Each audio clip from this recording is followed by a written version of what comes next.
And welcome folks back to week 2. This is our second night here. We've got some great games ahead of us. I'm Jackson, Kadius Woodward, sitting down here with the Wandering Bard, who's going to be my co-shoutcaster for today. How are you going?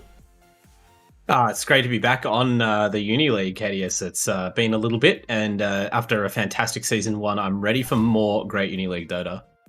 Oh, absolutely. And the game that we have tonight looks like it's going to be a great one. We've got some big name universities, RMIT, Left Right Good Night, going up against UOW Esports. So definitely some great teams here. And I'm just excited. This is my first time watching both of these teams play, exactly what they're going to be pulling out of the hat in regards to team compositions. I'm not sure if you were able to catch last night's games, but it was kind of a dynamic of a very early draft kind of oriented game versus a more scaling, funnel everything into the position one and look to make them succeed sort of composition. And in the first game, they were able to scale. In the second game, they weren't. It resulted in a tie. So kind of a clash in ideologies there between the drafting. And I hope we get something similar out of that tonight. Is there anything in particular that you are particularly looking forward to maybe seeing? Well, I'm entranced by the RMIT Left Right Good Night. I don't know how similar this squad is to RMIT teams that I've seen in the past, but they've got a task ahead of them. Like, this is a great test. UOW Esports, they're grand finalists from Season 1.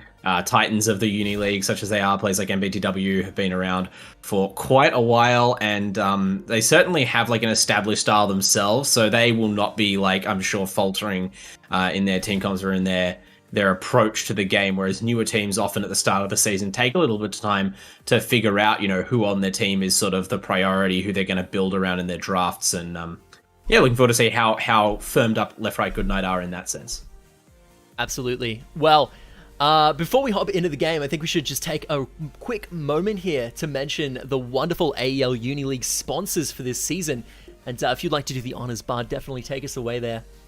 Yeah, absolutely. To those who are familiar with the Uni League, the sponsors this season are the same who've been supporting us for quite a while. We've got our food and drink sponsors, of course, Chatime. They're our premier sponsor, and of course the premier bubble tea providers to all of Australia. Everyone loves the popping pearls, and the rest of the bubble tea assortment they have. They have 120 tea breweries all over the place. I know that there's a bunch of them near my house that love to visit when we're allowed, and even when we're not, you can always get them delivered through your favorite meal delivery app with whatever customized blend of toppings and teas that you so desire. And the best thing to pair with Chatime is our food sponsor Indomie. Ramen is a staple for gamers in popular culture, but there's a reason for that. It's great, it's filling. Indomie have the best flavoring. Just my opinion, I guess it's subjective, but you can take it from me. It's delicious stuff, and obviously they're very popular all over the world as a result, with a huge range of products available, and they often do their bit to help provide our gamers with some gear as well. And of course, if you're not able to luck out and win an Indomie gear pack, you can always get your gear from some of our other sponsors, AOC and RIG. AOC are our monitor sponsor. They're the global leader in monitor display technology, with super fast frame rate refresh and all the other great monitor technology you need specifically to dominate in the gaming arena, but they also have a wide selection of monitors for the home and the office as well. So in general, AOC technology is the top standard in monitors, and it's a great thing if you've got your visuals going to pair it with the audio from RIG. Their headsets are the ones that we recommend to all the gamers out there, especially in a game like Dota. Communication is key, as well as being able to hear the legendary sound design of Dota 2. If you're a streamer, if you're an audio producer, anything, these headsets are the best there is. So get in there and make sure that you are hearing our lovely voices right now through a RIG headset. And just in time for our first pick phase here as well, Winter Wyvern, Hoodwink, and on the side of UOW, we've got Ancient Apparition and Coddle as the first bands of the game. Yeah, absolutely. So I've already decided that UOW are the villains to this season. They first banned my two favorite heroes in Dota 2 and go home. But no, in more seriousness, it's really exciting to see these bans come out, right? Like, all supports being targeted. It's not necessarily, traditional in the banning meta, but, these teams clearly have a plan. Yeah, we saw it a lot last night as well. Could be something typical of these Uni League teams, where it does seem like very typically they do like to go for some of those more support-oriented bans early on, and then really look to kind of pick those carries, ban those carries later on into the draft. It was pretty typical for both games we saw yesterday. Looking to be similar here. Lion, a game that we saw in both games yesterday, making a return here and for another game in week 2. Going to be the first pick up there for Left Right Goodnight Esports, and UOW picking up Marana. Yeah, this is more what I would expect, right? And oh wow, okay, that's a little bit different. But Magnus, I don't mind as an early pick, right?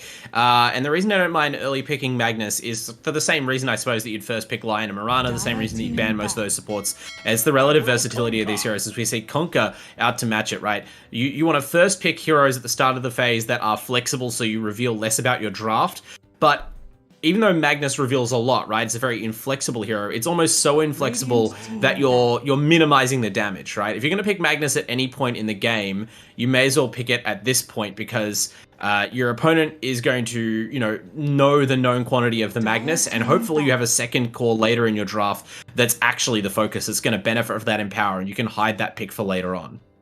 Definitely. Well, speaking of favorite heroes, Conquer definitely up there for me, so I'm excited to see that one locked in.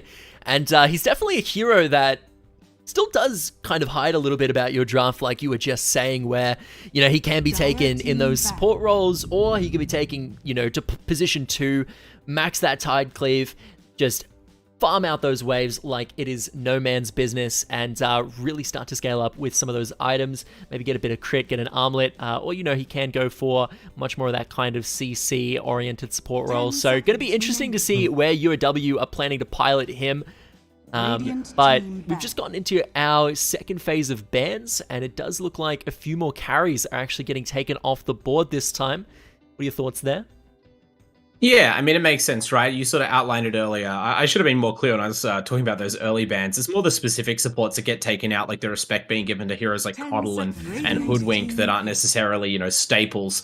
But, now that you've seen the more versatile early picks, it gives you some information about what carries might be prioritized by the enemy team, and that's when it's worth it to start going in and hitting cores, because typically, there's fewer viable supports, or at least viable supports can be first picked in a given meta, especially a very known, sort of worked out meta like this one. Conquer, is an interesting hero, but like Magnus, I think the key thing you identified about them is that they're both very good at just farming out the wave, which kind of neutralizes the effective counter picks against them when they have a good a good primary core, since they are both more likely to not be your hard carry, more of a backup core. And in terms of hard carries, we're seeing a lot of melee heroes banned up by UOW, which makes sense against a Magnus, while Left Right Goodnight, they seem to be fearing a more slow or at least tempo controlling game from UOW, right? You already have the Conquer boat and Conquer's Teamfight CC, which is a relatively low cooldown for its power. You have the Marana ult for initiation. So let's remove Wisp, let's remove Mars.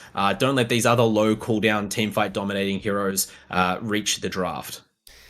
Yeah, I completely agree with you there. We are going to be hopping into our next pick phase here, though. Dark Willow getting snagged up by the side of RMIT. UOW looking to counter back here. Are they going to also pick up more of a supporty type character, or are we going to see our first kind of carrier role locked in here? Likely going to see those position ones, as you mentioned, though, further towards the end. Usually the last 2 picks are reserved for those sorts of heroes, but it'll be interesting to see exactly how they're going to be deciding to play this out. But as for the Dark Willow itself, what does that show you maybe about what RMIT are looking for here? I mean, I think what I'm most pleased by seeing the Dark Willow isn't that it necessarily hides a lot, but that it fits what has already been shown, right? Magnus is a hero that really defines a lot about your draft, right? You're going to be almost certainly playing a more passive farming style, because he's a hero who's best expression of winning lane is that he got to farm a lot. And he incentivizes you to pick another core that's going to spend the first 20 minutes of the game farming as well. So the most important thing that I see when even very good teams pick Magnus is that you have support heroes who are capable of doing things in the early game, like being versatile in what they provide as well, not just about stacking or ganking with a teammate, and that they're capable of operating alone. And Lion and Dark Willow are 2 of the best supports for that, right? When you think about it, they both have stuns, they both have a lot of damage, they can even go for solo kills. They're heroes that you feel okay about, just sort of patrolling the perimeter of your map, and that gives space for the Magnus and the carry the Magnus is empowering to farm stacks. Yeah, completely agree there. And there's also, that big X factor in the late game of reverse polarity into the team-wide fear that you can throw down, which is just going to be absolutely a pleasure to watch. But, you know, when it does come to those big late game burst factors, you know, you have Finger of Death locked in here, as well as all the big team fight ultimates on the side of RMIT here. Abaddon, very difficult hero to kind of blow up in those scenarios. Super durable, very hard to burst through the borrowed time. What are your thoughts there? Yeah, it's cool. This is a hero that you often see if it is going to be picked, it's usually a first pick because it is so safe like that, right? Like, well, no matter what they do, they're not going to be able to blow up our Abaddon. It's really hard to counterpick. But now you've actually had the benefit of already seeing your opponent go for multiple kind of burst damage supports who get a lot of their value from blowing up opposing supports all the way through the game with their ultimates. And as you said, you can't really Finger of Death Abaddon, but Medusa, that's an interesting sort of counter because UOW right now, they lack a lot of control, and so to compensate for that, they've picked Kunkka, which is sort of revealed as their mid, effectively. I know some teams have played it off lane, almost always the mid. What these three heroes together lack is damage, and without that damage to bring down a Medusa, they're kind of forced into this pickup of an anti-mage. Yeah, Anti-Mage going to be super good there at really cleaving down the mana pool of Medusa, stopping that mana shield from being, you know, super obnoxious as she starts to get a few items. But the thing about Medusa that maybe you might have mentioned is that Magnus and Medusa as well both kind of do fit those compositions that don't want to be fighting early and really do want to be farming up, getting their items going, really scaling up into the late game. So, I mean, this is looking like it is going to be a very passive early game coming out from RMIT. Would you agree?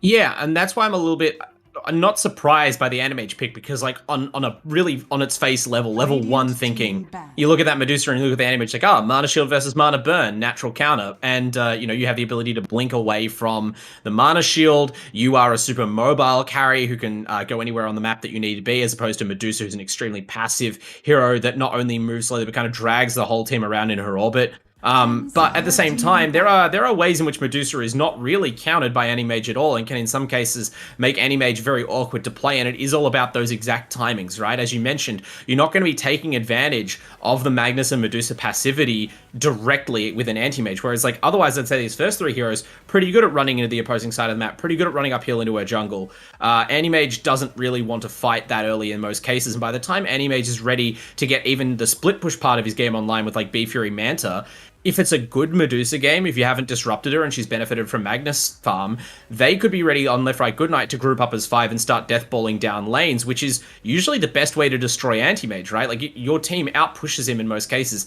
and he is not able to fight that. Yeah, I completely agree. And honestly, you can also have the funny factor of counterspelling her snake if if you ever want to do that for whatever reason. Yeah, true. But, I mean, the funny thing as well about Anti-Mage into this comp, right, is you can use Counterspell for much more relevant spells, such as Finger of Death, where we were talking about this actually on yesterday's stream. I didn't know this. If Lion Finger of Death's Anti-Mage and he Counterspells it, and then the Counterspell Finger of Death kills Anti-Mage, but then it reflects and it also kills Lion, Lion gets 2 stacks. Oh, okay, that's interesting. I would have thought it would give Anti-Mage a useless stack of the buff. That would be incredibly funny. I mean, it's like if you're Rubik and you steal a spell, right? Like you can do weird stuff like that. You end up with stacks of other heroes' passives and things like that. But hey, I guess if we can, do you think that's worth it if you're a Lion player? You ever like, I guess you don't try and kill yourself, but you might be okay with dying. You know, I've fingered blade mails plenty of times because generally you're pretty happy so long as the carry dies. If that's your last act on this earth, you've done well. But I don't know whether it's going to be in the interest of Left Right Goodnight to go after the Anti-Mage directly, right? Because even with the Lion and the Willow, they don't really have a lot of control for the Anti-Mage. And the hard control that they do have, apart from Lion stuns, is on a pretty high cooldown. So I think this is going to be a case of you combat this Anti-Mage through your macro game, not by trying to like hunt him and kill him. Unless their last pick is something especially suited to that.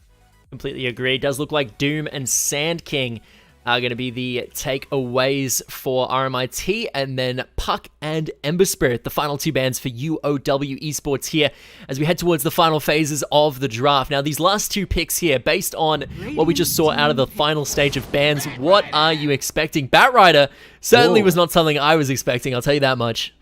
I mean, it makes sense. If you look at sort of Doom and Sand King, you sort of think, well, what's another hero kind of in that vein, or even a combination of those 2 heroes? Bat kind of lines up, but you're right, it's not the most popular hero, and I wonder how they're going to end up laning it, or what they think maybe they're going to use this to exploit the relatively weak laning of Magnus. You kind of get a free lane for whatever hero you like.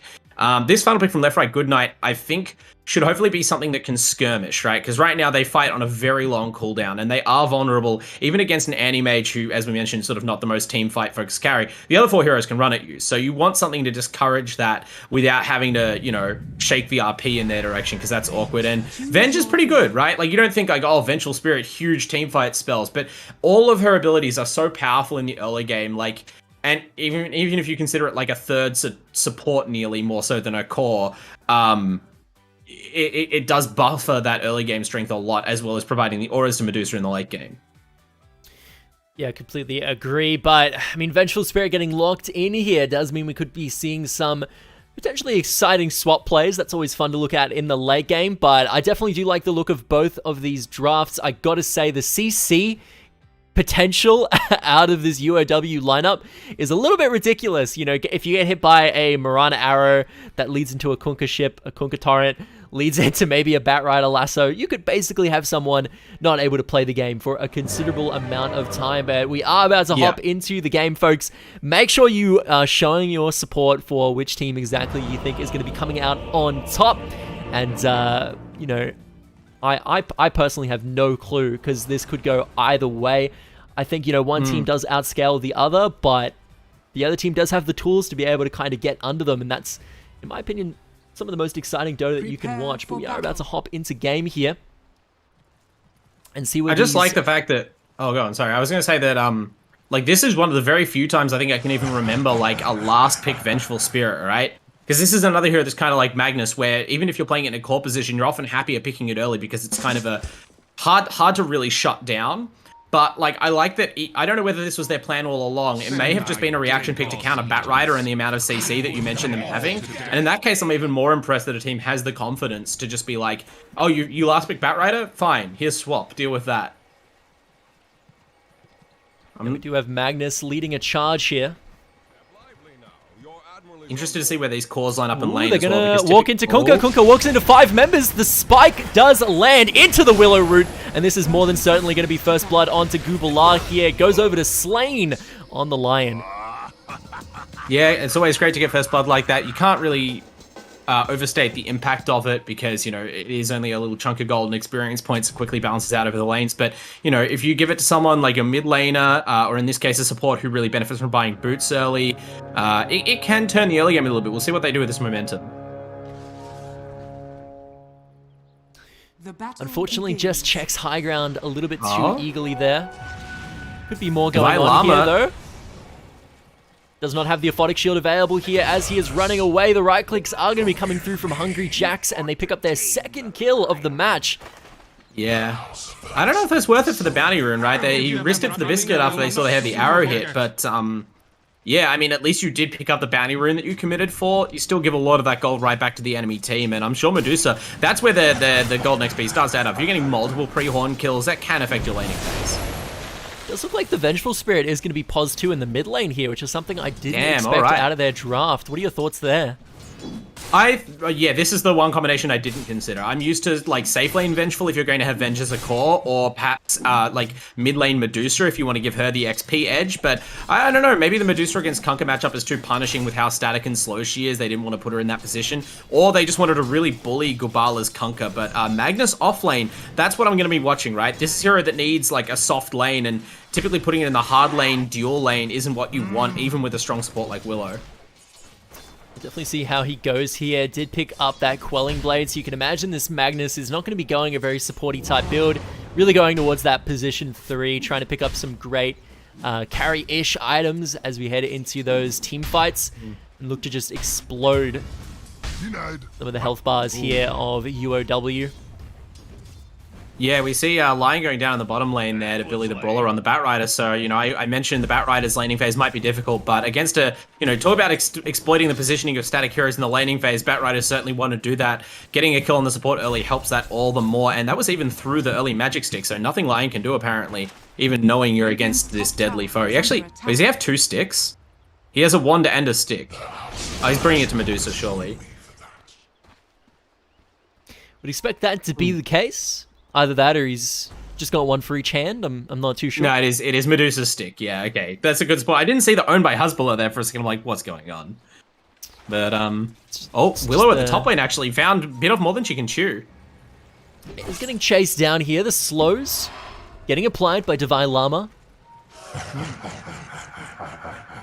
Not quite. Meanwhile, on the bot side, though, Billy the Brawler looking to try and get aggressive onto Hezbollah here, but he might have bitten off a little bit more than he can chew as well. The right clicks are coming through, and the damage is stacking up. Hezbollah is getting melted down, but the mana shield is doing its job. He barely ends up taking him down before trading his own life over to the side of Slain. That's totally worth it for the Batrider. The long cooldown of Firefly, right? Like, and I like that the Batrider's understanding his tempo in the lane, right? He's alone in this lane for the most part. He has to make use of those early cooldowns before the other two heroes kind of naturally outscale him and Lion starts to bully him out of the lane, or he takes too much damage in trades. Whereas, you know, Batrider is good for all in, so quickly stacks up that napalm, commits to a fight, and now by the time they're both back in lane, Firefly is back up and MBTW has rejoined him on the Mirana, so they may even go for another kill. The power of sticky napalm, absolutely. When you start stacking that one up early, it can do some pretty big numbers, but they're looking to go aggressive yet again. But Billy the Brawler going right in onto Hezbollah. Mana shield gets popped, but unfortunately, the arrow, sacred arrow, does land. But they turn it around. The stun coming back off cooldown didn't quite have the damage through mana shield to burn her out there. Yeah, multiple near escapes for the cause on the side of RMIT in the mid lane. CZ on the Vengeful. I don't know if this lane was intended to counter the Conqueror or not, but, you know, barely survived an engagement with Gubala, got X'd into the torrent and only lived due to the creeps being out of position for Tidebringer. Still, looks like a tough lane for her as the levels go up on both heroes. Definitely looking to get a little bit aggressive, but this lane is going to go more and more not in the favor of CZ. Once Kunkka starts getting a few more levels in this Tidebringer cleave, once that starts getting ranked all the way up, and, you know, Vengeful Spirit, not a hero that exactly has much in the way of built-in wave clear. Wave of Terror, not the best of abilities for that. But Gubala looking to go a little bit aggressive here. X marks the spot into the torrent. The cleave is there, and MBTW on the Mirana showing up to provide a little bit of assistance, and they managed to pick up the kill. Yeah, even stacking the stun there on the arrow pretty considerably. They just had enough nuke damage between them. And Vengeful, you know, it's not a hero like a Storm or an Ember Spirit or something. We've got this vast mobility or some sort of shield to pop. You know, if you're that low and you come out of stun, doesn't really, you just die right afterwards. And, you know, there's some heroes that are just built to be mid laners, built to be cores. Venge typically isn't one of them. We're seeing why. While we're having a look at that, Devi Llama up in the safe lane. Actually was getting picked off there. Got taken down by the Willow. Thank you. Yeah, I mean, level 2 on the Abaddon right now. I'm a bit concerned for Devi Llama. I mean, he knows what he's doing overall. I've watched these players for a while. Wrap around actually on Chill OCE. He doesn't have the mana available to get out of here with a charge, but jukes them in the trees quite nicely. Now they're turning it there's around. just no damage in this lane. Like, Chill is not scared at all because, I mean, it's a level 2 Abaddon and a level 4 anti-mage. What are they really going to do? Having no mana is actually an advantage because he's not going to take extra damage from mana break, which has been skilled up twice on the AM. He's just hitting creeps. Yeah, a little bit of XP definitely needed here for Devi Llama. Just taking these right clicks right now from Chill. Devi trying to get a little bit aggressive onto the Willow. Oh, Willow's got to be careful about actually. how much Clayton aggressively blinks forward, but now he's stuck between a Chill and a hard place. Gonna see if he can get out of this one alive. Goes wide on the charge though, unfortunately, and no mana there to follow up with a shockwave. You hate to see it. Yep. Well, that was lightning fast on the chat wheel from Anti-Mage there. You know, he's got those carry fingers. See, both foot works around the charge and then immediately BMs Chill, but... He actually gets rooted up. Has to pop the Aphotic Shield, but it breaks relatively early. Chill might be chasing this one down. No, he decides to back off. Yeah, I mean, this is one of those lanes where the heroes are constantly trading and getting close to death, but that's mostly because they know they have no honest kill potential on each other. Maybe someone slips up and gets too eager and gets clicked, but, you know, it's hard to really trap someone with right clicks. Both of these heroes are just hitting the creeps, and in that regard, I'm very impressed with Chill, coming out ahead of the AM so far on the CS charts for an offlane Magnus, whose support's been out of lane from time to time. That's incredible. Definitely love to see that one happen. Meanwhile, on the bot side, though, it does look like... in the mid lane, actually, CZ's gonna die. This is... Oh, no, the boat misses! Dodges out of the boat and the Sacred Arrow. Yeah, I think you've been better off just holding the arrow and just timing your X recall to line up with the boat hit, but attempt to call back and the arrow misses, and that means all of Conquer spells are wasted. I'll have to pop the haste rune to get out of there. Ooh, but meanwhile on top side, looks like Willow trying to get a little bit of de-warding action going on, but Davai Lama not having any of it. Oh, they're going for Billy. He has the lasso ready, but a good stun from the Lion and a good Mystic Snake have already got the Batrider very low. I don't think they can engage here, even with Mark showing up for support. They might grab the courier here, though. This is pretty poor courier management from Hasbulla, and he pays the price for it. Lasso landing itself onto the Lion. The Mirana damage is there. Magic Wand, though, buying him a few more seconds. Is he going to be able to get out of this one alive? Mirana with the leap forward. The arrow goes wild. And meanwhile, Billy the Brawler taking these right clicks from Hasbulla. They're forced to retreat, and nobody is going to come out of that situation with a kill. Yeah, that looked like a bit of ring rust there, honestly. It's early in the season, so both teams can be excused, but some poor spell usage, poor positioning, both players lining up there for the Earth Spike. The decision in the hole to go on the Batrider who just hit level 6 and hasn't used Lasso when both of you are pretty vulnerable to it is itself kind of risky, but everyone gets out alive, so I guess it's a learning experience. That was definitely a bit of a scramble there. The safe lane a little bit overextended here for the side of UOW. See if they're maybe punished for it. Chill has unfortunately just been at 0 mana this entire lane phase, but I suppose that is the burden that comes from being a big body into an anti-mage. David Lama getting a little bit aggressive here with the Aphotic Shield, but the stun getting dropped down onto him from the Willow, and anti-mage actually blinking in, giving him a 2-for-1 special. Davai Lama continuing to get aggressive. Willow trying to root him up, but he's able to walk out of that one nice and safely. Clayton taking a bit of damage, but he does have that blink available to get him out in a spot of bother. They lose their courier for it as well. The position ones of both teams have their courier down for the count due to some poor courier management. Oh, in the mid lane, another boat. Okay, that one actually hit. Sorry, the Vengeful disappears beneath the animation briefly, but that's because ZZ hits the dirt. Gubala managing to execute the X combo that time without the distraction of setting up for the Mirana. And at level 9, I'd say the Kunkka is the standout core so far this game. The AM's having kind of a hard time against this dual lane, which is surprising to me, but at least you've got a very strong mid-game core who's going to be Hungry Jacks, X marks the spot. Hang on, this could be big. Tries to land the stun, but I don't think it's going to come through in time. It does! Davai Lama, though, does have that Aphotic Shield. He's looking to try and deny to Roshan. Is he going to get it off? No, he's not. Davai Lama with a swing of the sword picks that one up for the side of his team. RMIT, yeah, there's some good use of the Cursed Crown there by Willow for the second fight in a row. That's kind of impressive considering how hard that stun is to land, but you know, it doesn't pay off there. The Roshan just not being a bro, not bashing the knight. Wow, actually, Clayton blinks in on the AM into 2 heroes, into the gank. Great RP usage. He's just going to get stunned up here and taken down. The skewer to finish him off. You got a chat wheel back now. You didn't miss that skewer. Give him the immediate reverse chat wheel. No. Chill like showing more class. Conker going for that typical armlet build. Yep.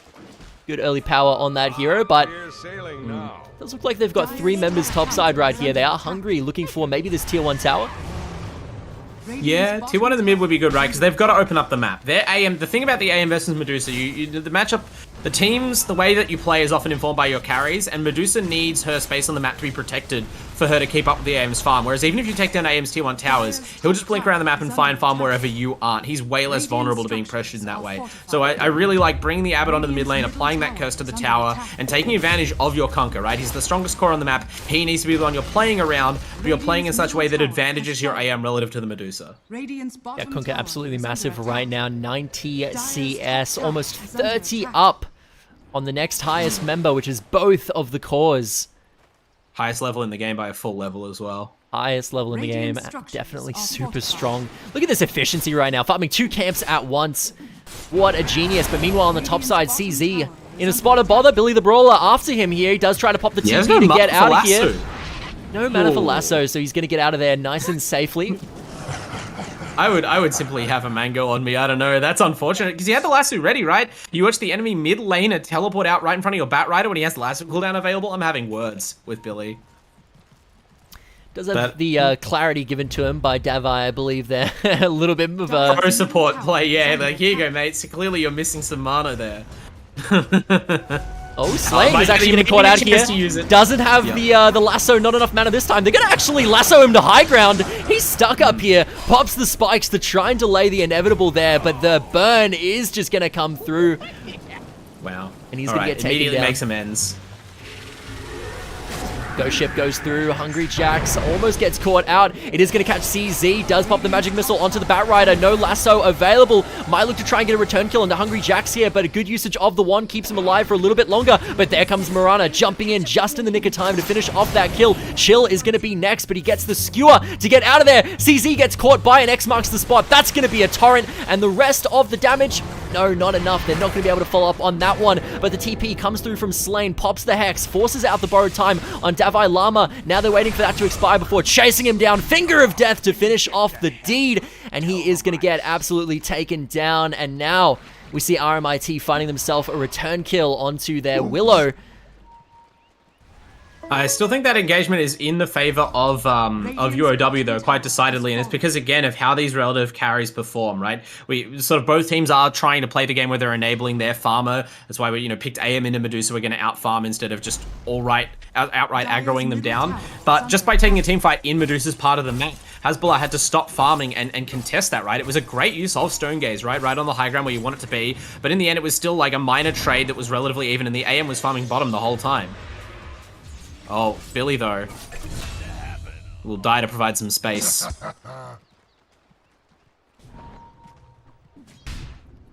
This anti-mage is just happy to farm here, though. Very, very close. About 700 gold away from that Battle Fury completion. Yeah.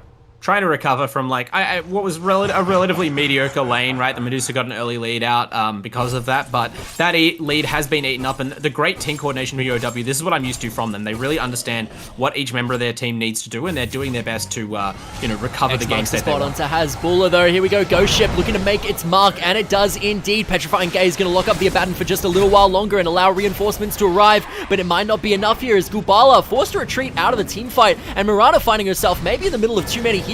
Same with Davai Lama, but he does have that borrowed time to keep himself alive for just a little while longer, but unfortunately, looks like it's not going to be long enough as he's going to get taken down. RMIT finding themselves the first kill of this team fight, and they're looking to walk forward for more. Decide to back off in the end. Davai Lama makes himself the first kill of the team fight, but also in a way that ensures he's probably the last kill of that team fight. And they know as soon as Chill OCE dives in there with the reverse polarity at the ready, they don't really want to fight, so the Abaddon is just screening for them to retreat, which they all do well. Great support play overall. Mirana, we just see her fishing for these sacred arrows right now. Getting hit by one on the wrong hero could just mean certain death. It is a, more of a support build type Mirana, but you really cannot underestimate the burst damage of a long-range Sacred Arrow into a max-rank Starfall, even with, no kind of carry items on the hero. We do see X marks the spot into Torrent on CZ. They might be able to lock this one up. The fear comes through, though, from Dark Willow, and it might have just been the perfect save. Managed to get CZ out of there in the nick of time, but we just look at how much pressure the opposing, position 2 has onto this Vengeful Spirit. Yeah, I mean, that's why Vengeful Spirit's just not typically a position 2 hero, especially in a team that's, so passive. If you did have a Vengeful Spirit +1, you'd want a team that was itself quite low cooldown, right? Because you can swap aggressively in that case, especially once you get that early swap level 2, which we're about to get, where the range, jumps up. And unfortunately, the team is just mostly not there to fight around CZ like that, right? The CZ positioning is there to screen the Medusa from a gank while she sits on the triangle, which have they still not dewarded this? Look at this dire obs out there. It's very sneaky and kind of a sacrificial ward spot where the vision is limited, but your opponents are just not dewarding that particular position. It's a little bit sneaky there in the middle of the 2 trees, so it's a little bit hard to potentially catch out on a sentry. You do have to have it in the exact spot. We can see the sentry here. It is in the range, I do believe, but due to the fog of war of the tree, it's just getting blocked, so they're not able to see it. So really unfortunate there. And yeah, that's giving them the information on when, you may not be able to see the Medusa farming, right? But just from having information of when the heroes cross that line of vision, you can pretty easily tell where they are on the map. And that will only increase that effectiveness once you take down this top tier 1. for the Radiant, which I'm actually kind of surprised the Dire aren't more determined to do, but I guess they keep running into resistance right there at the top of mid lane, which, you know, it shows both teams kind of understand what they need to do. Radiant are protecting the perimeter of their map with their bodies, while the Medusa farms, the Dire are trying to make just a ruckus anywhere that the Anti-Mage isn't. Yeah, we do see the members of RMIT invading the jungle here with a Smoke of Deceit. Looking to get maybe some vision up, look for a potential pick, but no one available there for them to run into. Yeah, Moonlight Shadow does protect them for a little bit, and now they scout Hasbulla out. MBTW needs to be careful here. He is going to find himself in the middle of 5 heroes. Gubala and the rest of the boys have arrived to back him up. I love that move, by the way. Like the Medusa, the Mirana sees a hero there, detects a gank, and then runs forward into the enemy side of the map. And that's only possible because of the Dire deep vision that's available, right? They already have a string of obs up well on the Radiant side of the map, and because of that, they know that it's like a full team smoke into the Dire jungle, which lets Mark escape. Super good game awareness there. Now they are looking to maybe start rotating down towards this bot side tier 2, knock this one down for themselves. Or are they going to go for the mid lane? Only time will tell. It seems like they're just exerting pressure on the mid while Anti-Mage pushes bottom, right? They might not get the towers here, but even if they don't, the enemy team are not getting more out of the map than they are. Oh, swap does come through. Reverse polarity. Good use of a bit of the Yule Scepter, though, to dodge out of that skewer. Now they're going to be turning things around. Petrifying Gaze does come through, as well as a big old ghost ship. Going a little wild on the fear there. Massive cleave there from Gubala. Absolutely deletes certain members of RMIT. Slain running for his life. CZ doing the exact same thing. Walks into a Sacred Arrow. X marks the spot, lands. This is going to be a very dead Vengeful Spirit. And what a massive Tidebringer coming out from Gubala. They are just not ready to fight as 5 right now. You know, they have the big ultimates, right? They have RP, they have Stone Gaze, but the issue is the damage, and even more so than the damage they lacked in that fight, right? They didn't get any kills. They lack positioning. We saw Chill go in deep there, but I think he blinked in, but then he missed the skewer, and he's tried to stick around on the back lines, just got completely trapped away from his team. The team tried to move forward to help him, but other than the swap, no hero on this team can reposition quickly. They need like a Blink Dagger up on the Lion, maybe even a Blink Dagger up on the Vengeful, because they managed to get a free kill on Chill just by keeping him separated. In the Willow, I mean, the Kunkka kind of focused all the spells onto the support. That's a hard time if you're playing Hungry Jacks, but, you know, they didn't get anything in return.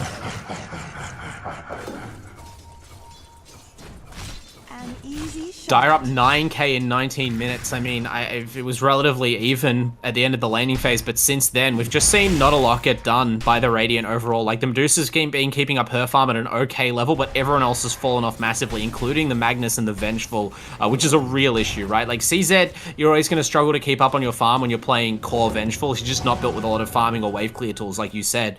But like, you would hope that at least Chill would be able to hit some creeps, right? Like, the Magnus can't just be a passive enabler these days. I think if you play it core, you kind of have to make sure that he's getting farm as well, and that's why I don't really like it alongside a Medusa, another hero that wants to, you know, hit neutral creeps. I'd rather pick an AM or something that's going to keep the lane shoved out with the Empower. Blink skewer there going down onto Davai Lama, immediately popping the borrowed time. Stun does land, Sacred Arrow coming through, finger into swap, they find the pick, but Ghost Ship getting turned around. Gubala looking to end things quickly here. Reverse polarity lands onto 2 though, this is huge! The AoE is there, the fear to follow, and the side of UOW are just melting. Gubala running for his life, but the damage is gonna be there, and RMIT come back from a 9k gold deficit and swing things 3k in their favor. Wow, that's the combo you talked about at the start, you know, like, as the name implies, left, right, good night. It's a lethal combination. The left and right there being the RP into the Terrorize. But more so even than that, I think it was just the effective positioning of the team. I got baited just as hard as UOW did. I saw them use everything to kill Davai Lama, and I thought, this is our time to fight. But stacking up on the Medusa, that's going to be costly. Skewer come through. Borrowed time is up yet again, though, but Slain has arrived. They have to watch out. The stun is going to be there, and it's going to come through. Magic Missile is going to do the trick. Looks like Magnus is just going to get lassoed up here, taken for a little bit of a ride, taken down nice and shortly. Slan going to be the next one on the list, and they are checking it twice. He's going to go down. Double kill for Billy the Brawler, and now, almost as if the hope that was just generated has been ripped away from the side of RMIT. Yeah. I mean, you take a fight with your super long ultimate cooldowns, and then you decide to take another fight right after as the enemy are respawning. That's a huge risk to take, and I mean, I think this is... Oh, look, Clayton's joined the fight. Damn. He is going to get taken down. That was a very unfortunate one there. Sacred Arrow gets thrown at the same time as the Molotov, and he ends up hitting him out of the way of the arrow. Very nice. Good guy, Billy the Brawler. But he is going to die nonetheless, thanks to the Anti-Mage joining the fray. Clayton, very farmed up here on this Anti-Mage. Does have that Battle Fury Mantis-style spike completed. Very infamous on this hero for many years. Yeah, it's really one of the measuring sticks of Dota around which the game is balanced, right? Like, your carry can be, in many ways, judged by its relationship to this anti-mage build, the old reliable. And, you know, typically this has been the point where I'd say, oh, the hero's not really coming to team fights, but the Radiant Claws have been so effectively stymied in their farm by the constant brawling around and in their triangle that AM has just kind of easily outpaced and overtaken all of them, and at this point, he's just kind of tanky enough against this low damage team to feel okay, at least doing mop-up as he did there. I don't think he'll commit into RP! Reverse polarity does land onto 2. The damage coming through. Clayton getting very low. Beautiful skewer, bringing them into the fray. The ghost ship comes through to try and create a little bit of space, but it's only going to land onto Hashbula in the back. They try to use the Finger of Death onto Kubala to finish him off, but it's not going to be enough. And now we see the members of RMIT on the retreat with Billy the Brawler cutting off their escape path. The Sacred Arrow lands onto CZ. Mega kill coming out from Billy the Brawler with that double kill, and now this Medusa is stuck between 5 heroes and is going to get obliterated by that Mana Void. And beautifully done by UOW. Find themselves 4 members of RMIT. Yeah, I wouldn't have guaranteed this as an outdraft from the start, but the way these heroes have itemized, the way they're being played, the amount that they got out of the laning phase, Gubala and Billy in particular are just playing this game like absolute dons. They are controlling the flow of everything, and now we're seeing the Batrider really punish the Medusa. It's such a static hero, right? What does it do against Firefly damage in a team fight? Radiant's middle tower has fallen. I mean, I'm really frustrated at how this Medusa's itemization is progressing, or rather isn't. They just haven't been able to find her any space, and now we're starting to run out of options as to what they can even do. You know, you can smoke up with this team and run forward, but I think this Vengeful Core is kind of letting them down in the end. Even if it provides a theoretical save, you'd much rather have a mid laner that had like hero killing burst damage, because then you could smoke up around your supports or you know, as 4 around your Magnus and supports, and go and make action somewhere that isn't your own side of the map. Give Hasbulla some breathing room. But right now, there's just nothing for the Dire to fear as they continuously push forward, ward up the Radiant side of the map, and look where Divine Armor is standing. My goodness, that was so close. If that Sacred Arrow had have landed, it would have been disastrous for Hungry Jacks, but he's able to live another day thanks to a little bit of a poor skill shot placement from MBTW. Chill. That's not your jungle, mate. A little bit too deep there, and he is going to get caught out and taken down. Now we do have a 5-4 advantage. We'll see if they maybe use that to push down some objectives, and by the way that they're moving, Gubala has like easily the most aggressive Conquer build I've seen in like several patches. Like no utility here, no Aghanim Scepter or anything like that. We're going Armlet, Cine, Satanic. Absolutely. Do you ever watch the old attacker like Conquer montages? Oh yeah, like the Blink Divine Rapier. Yeah, with like Blink Divine Rapier, Daedalus. Blink in, Tidebringer, one-shot the whole team. I remember when Attacker was like trying to go pro, he was playing that in pro matches and still making it work. That was one of the most impressive. Like, I miss when Dota had those sort of hero specialist players. Like, it's a weird thing to say because it doesn't mean that it's not like players today can't play at that level. They actually got better and now can play multiple heroes at that kind of specialist level. But it's still cool when you have a player like that where it's like, he's just going to pick Conquer, let's counter it, and then he picks Conquer and beats you anyway. Yeah, he's still very high elo player, playing mostly Conquer to this day. So I mean, it just goes to show that this hero can be viable even at the highest levels as a as a position 2, building these carry builds. I'm pretty sure that's what Attacker does do in most games. So I love to see it, honestly. I just love Conquer as a hero. Looking at those massive ghost ships that you can get in team fights is so excited, and Gubala has just put on an absolute Conquer clinic here. Yeah. Is one of these heroes that's underrated because, like, it is so flexible in what it can bring, so it's hard to kind of evaluate.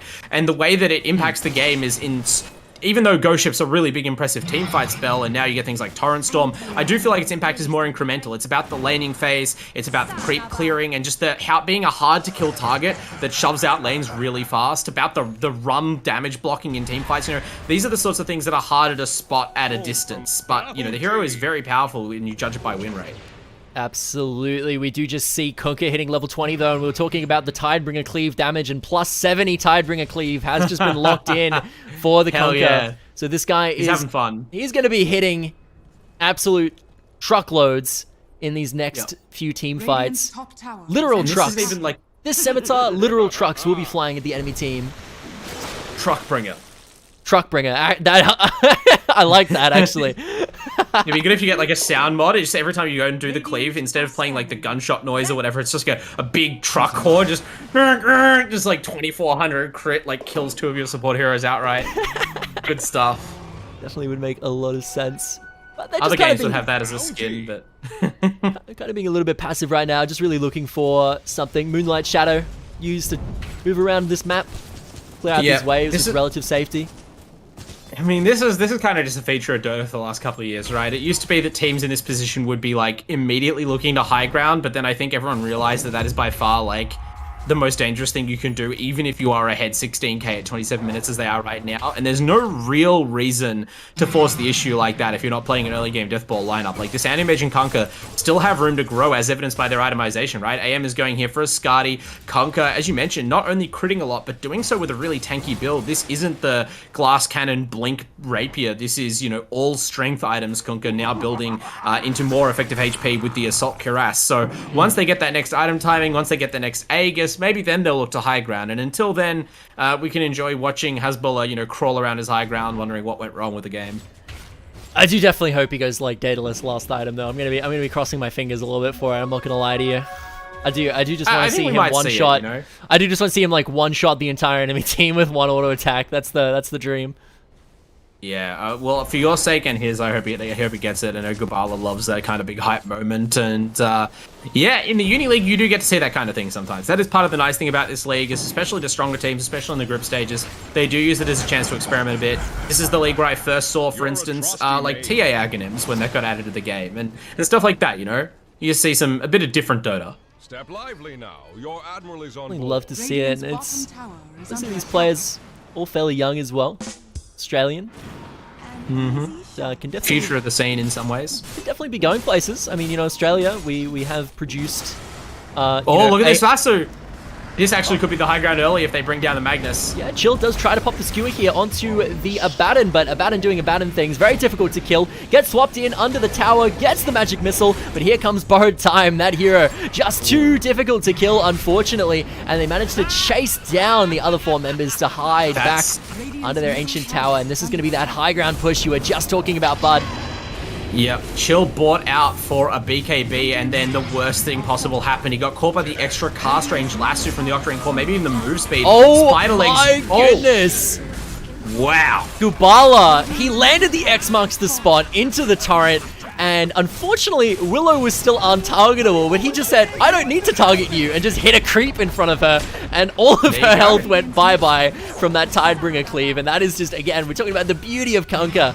You just wouldn't be able to make that kind of a play on an untargetable hero, on anyone else, really. Love to see it. Yeah, it's been a real showcase of the hero.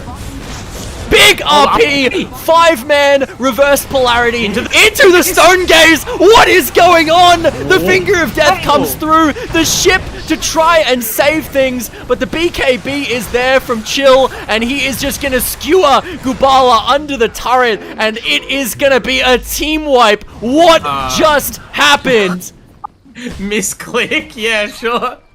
Wow, I mean, I feel sad now that I already used the left-right goodnight comment up, because that was the real knockout combo right there. Perfectly executed. You catch your enemy team off guard. That's one of those, like, I thought you said end now, no D. Like, they all just let their guard down after, you know, granted they did get a really good kill to open up that mid lane. They saw heroes didn't have buybacks. They thought the enemy have essentially lost this game. And then as soon as you get a little bit lax in your positioning, big RP, big stone gaze, the full combo. How bad can it be? That bad. And I mean, Medusa Gaming, this is not over when you give that kind of kill back the other way. Yeah, Medusa is, she does have that BKB now sitting in the stash very comfortably. And you have to think about a Medusa that has just been getting sat on by this Batrider for the majority of fights. That BKB is going to do wonders. So going to be exciting to see exactly where the game is going to go from this point, because it was looking all but over for the side of UOW. Or for the side of RMIT, I should say. UOW were about to close things out, but after this, I'm not sure. Yeah, it's interesting to see the BKB on the Medusa, right? Like, they already have the BKB on the Magnus, and it feels like that's more important, because, like, if your Medusa gets lassoed, theoretically, you're surely holding back your swap for her at this point. I mean, Vengeful is essentially in a supporting role here, and I worry that the BKB isn't very good if you're trying to, like, take this late and duel the AM. He's got the bash already. You know he's going to build into the Abyssal.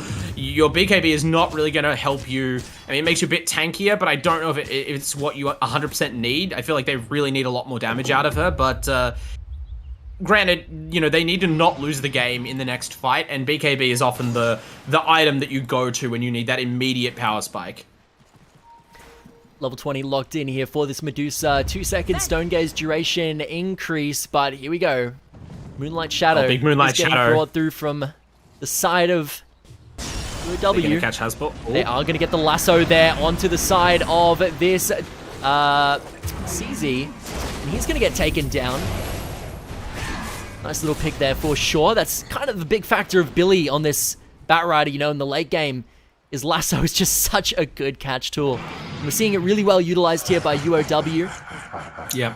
I do want to shout out, though, the other half of that, right? The Batrider's the one casting the spell, but the setup has been in the warding. The whole game, the Dire Obs have just completely owned the Radiant jungle, and if I was RMIT watching this game back, like, this has not been the stomp that the net worth has at times made it look like. Like, their discipline and their team movement has been quite solid, I would say. It's definitely not a massive gap between these teams, but a lot of the gap that there is comes in from the warding. It's just made things very easy for the Dire lineup, which is already built to control the pace. You know, they have better initiation, the better disengage, the more mobile carry. It's let them exploit that massively.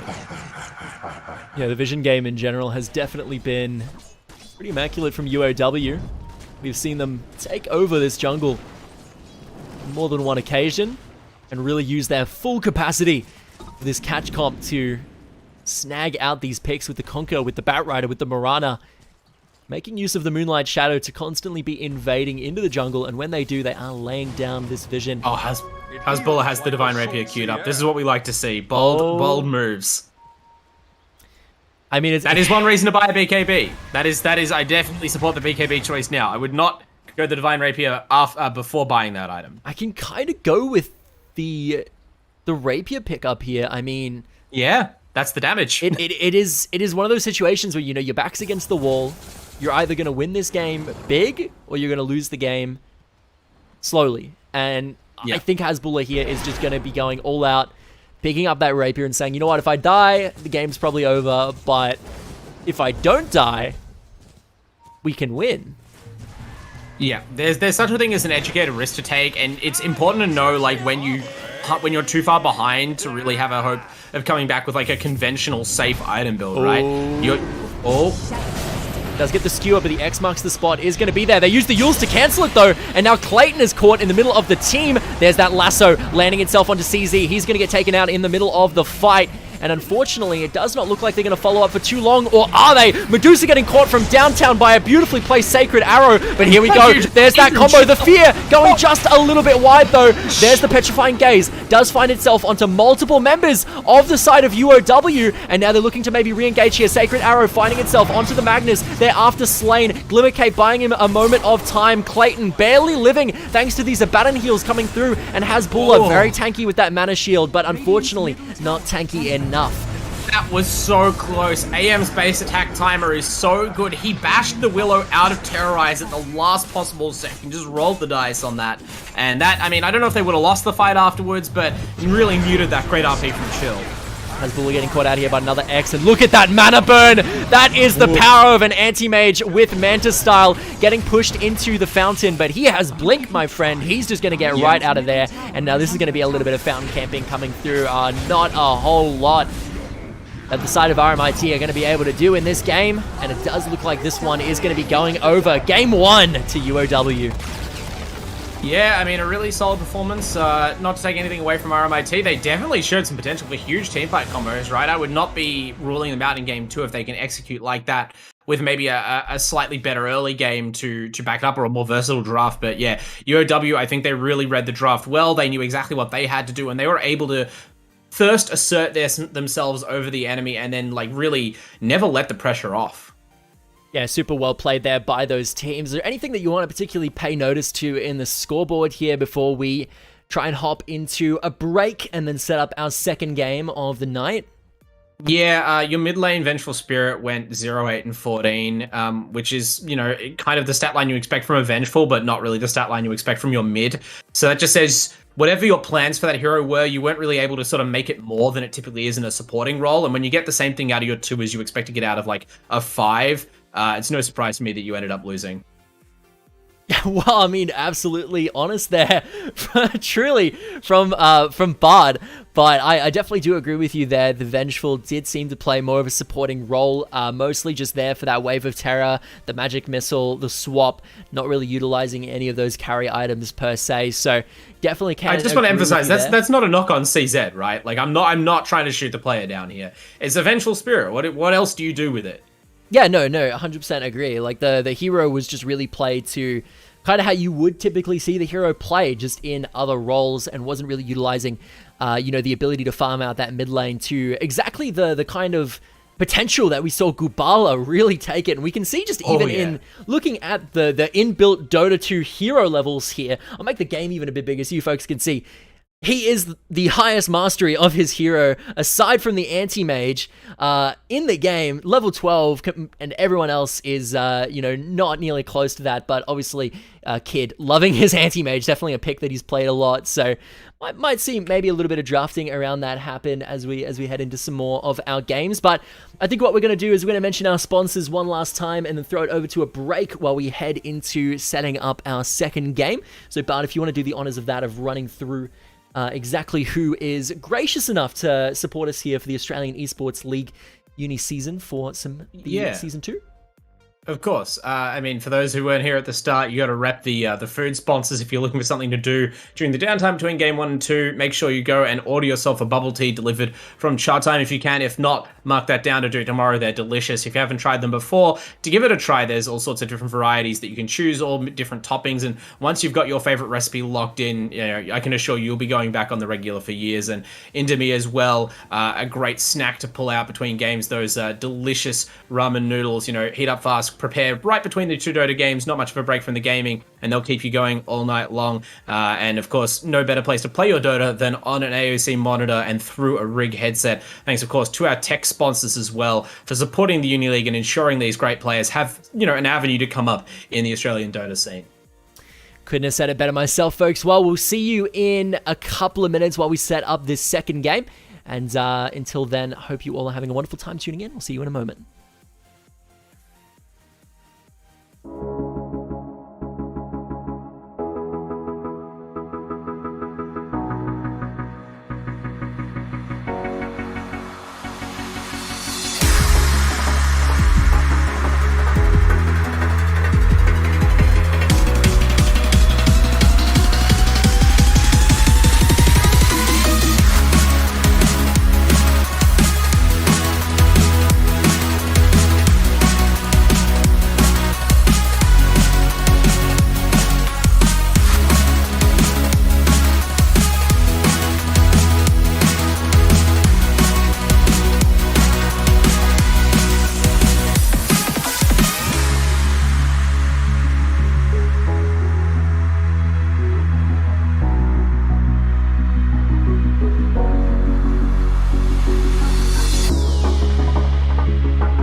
And we are back, folks. This is Jackson, Kadius Woodward, sitting down here at the casting desk with the Wandering Bard. He is here joining me for Game 2 in one of our Week 2 matches here for the Australian Esports Uni League for Season 2.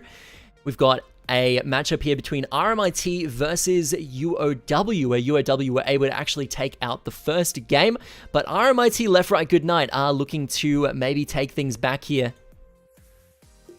Yeah, normally I'd say that after a team like UOW, who are already very accomplished in the Uni League, take game 1 like that, it's hard for the other team to bounce back, but it was far from a one-way traffic in game 1. You know, Left Right Goodnight had some of the best team fights I've seen in the Uni League with that Medusa Magnus combo, and had they had just a bit more farm on their cores or a little bit more impact out of those heroes, they may have been able to reverse that game right up until the end. So with a fresh start in game 2, they have every chance to split this series.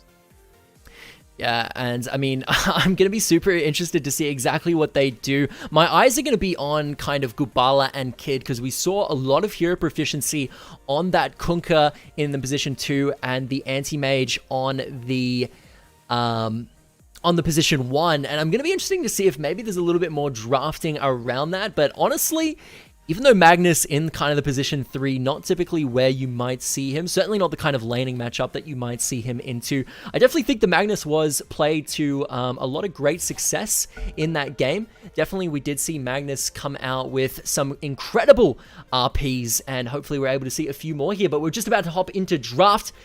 Bard, walk us through it. 5 seconds remaining. Yeah, of all those heroes, I think the Magnus is actually the hero that's most likely to get banned. Like, UOW, I don't know if Left Right Esports have been watching the tapes, but like, Bala can certainly play a good number of heroes for that level. You know, and the Anti-Mage picks seem to be more reactive to me. It looks like we're going to go with probably similar bans to what we saw in game 1, at least to open up, which is, you know, it makes sense. But if say Left Right Goodnight pick heroes that sort of indicate another possible Magnus draft, if that is something that they sort of go back to frequently for chill, and it was successful in game 1, then UOW might try and push them off their comfort pick and make them show a different strategy here to close the series.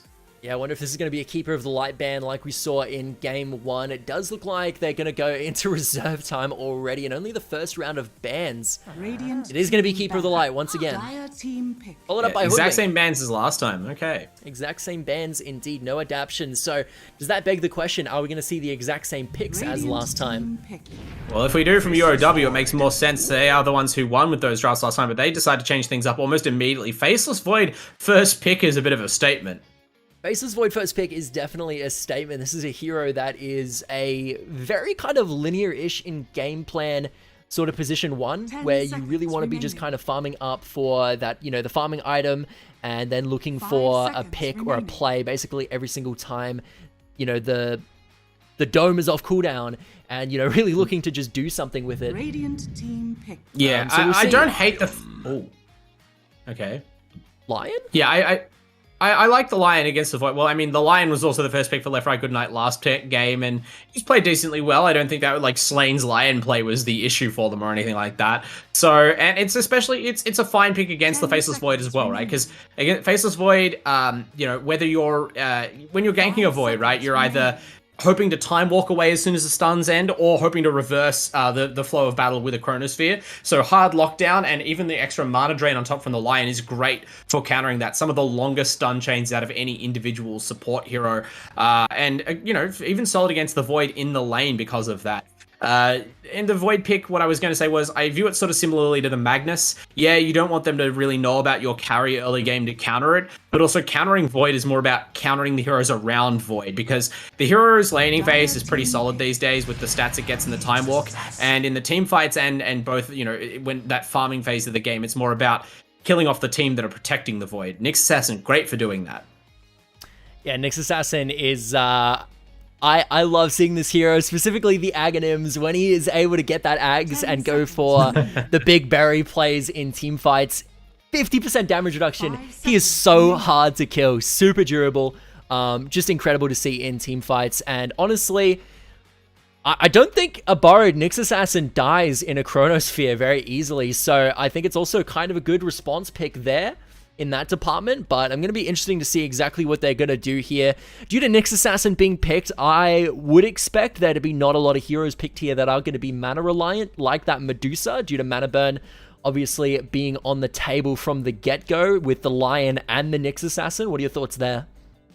Yeah, I mean, the Nyx Assassin pick In the late game, I agree, the burrow, if you can get to it, is tremendous against Void, both for the survivability and the range, right? You're more likely to be outside the chronosphere with if you're sort of a Blink Dagger, Aether Lens, Aghanims, Nyx Assassin, and you're going to be able to throw stuns into it. But I think this pick is all about the vision, right? Because Void, kind of the most absolute initiation in the game, very hard to counter initiate against Chronosphere, especially if you get the big bubble. So you need to have superior vision to make sure that you're initiating onto the Void and hopefully killing him off. Nyx is going to help provide that targeting for a hero like Lion or maybe one of the cores to follow up on. But Kunkka, you know, we saw how strong it was out of Gabola last game. It wasn't banned after all, and so we're going to go back to that hero. More team fight combination, very easy to set up both chains out of, you know, the Chronosphere, or even set up the Chronosphere by having Kunkka initiate. It is a lot easier as Void to jump into a fight that's already happening and maybe trap the backline or cut them off from joining play, and Gabala's going to do that for them in a second game here. I mean, what can I say? I'm just super excited to see Kunkka getting locked in, but Ursa is going to be the next ban here for UOW. Does look like, again, they are just doing the exact same bans that we saw from the last game. They did do the Ancient Apparition into the Coddle and then into the Ursa in second phase. Yeah. So, I mean, very similar here. Yeah, and it's interesting to see them repeat so closely, given that, at least for this banding phase, the game has changed, right? Nyx Assassin's a very different hero to Magnus. Now, they may expect to see, they maybe suspect that they're going to go back to the Magnus in the second phase, and they're kind of preemptively banning the same melee carries, but I feel like in this case it's kind of, oh no, okay, they are banning these sorts of melee carries again, which is not to say they're wrong, right? Because both Ursa and Jug have decent game against Void. Like, they're heroes that, if the Void is ever standing still, will just kill him, which is the kind of thing you want, right? Because Faceless Void Chronosphere is hard to negate, especially with your carry pick directly. They're usually the ones getting chronoed. But if you make it so the Void is only a hero during the 6 seconds of Chronosphere every however long, that's a pretty bad carry. So, you know, these are picks that are good for UOW to ban, whether or not the Magnus is going to come out and make them stronger farmers. Yeah, I do completely agree there. The thing about Ursa and Juggernaut as well is they're position ones that come online really quickly. They're kind of more in that, you know, getting 1 or 2 items online and then going into team fights right away when you get those, you know, first early items online. Not only that, but actually do have some genuine kill pressure in lane phase. And when you kind of look at what UOW want to do on Kid, you know, their position 1 player wants to be playing these anti-mages, wants to be playing these Faceless Voids. These are position 1s that want the game to go late, and I think they are just simply banning out these position 1s that are going to be able to go under Kid's kind of hero pool, if that makes sense. And I think that's pretty clever there, because it's going to give, I mean, we certainly saw it give Anti-Mage the space he needed last game, and I expect it's going to be similar for this Faceless Void.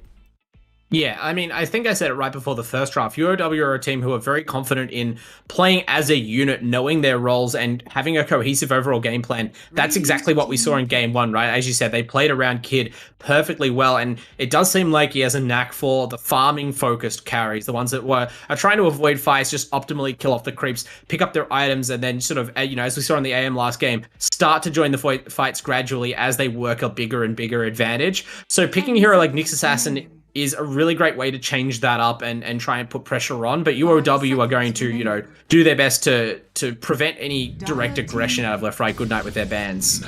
You're not going to be able to prevent it now, though. Nyx and Night Stalker are a deadly combination in terms of hunting down a hero like Faceless wherever he goes on the map.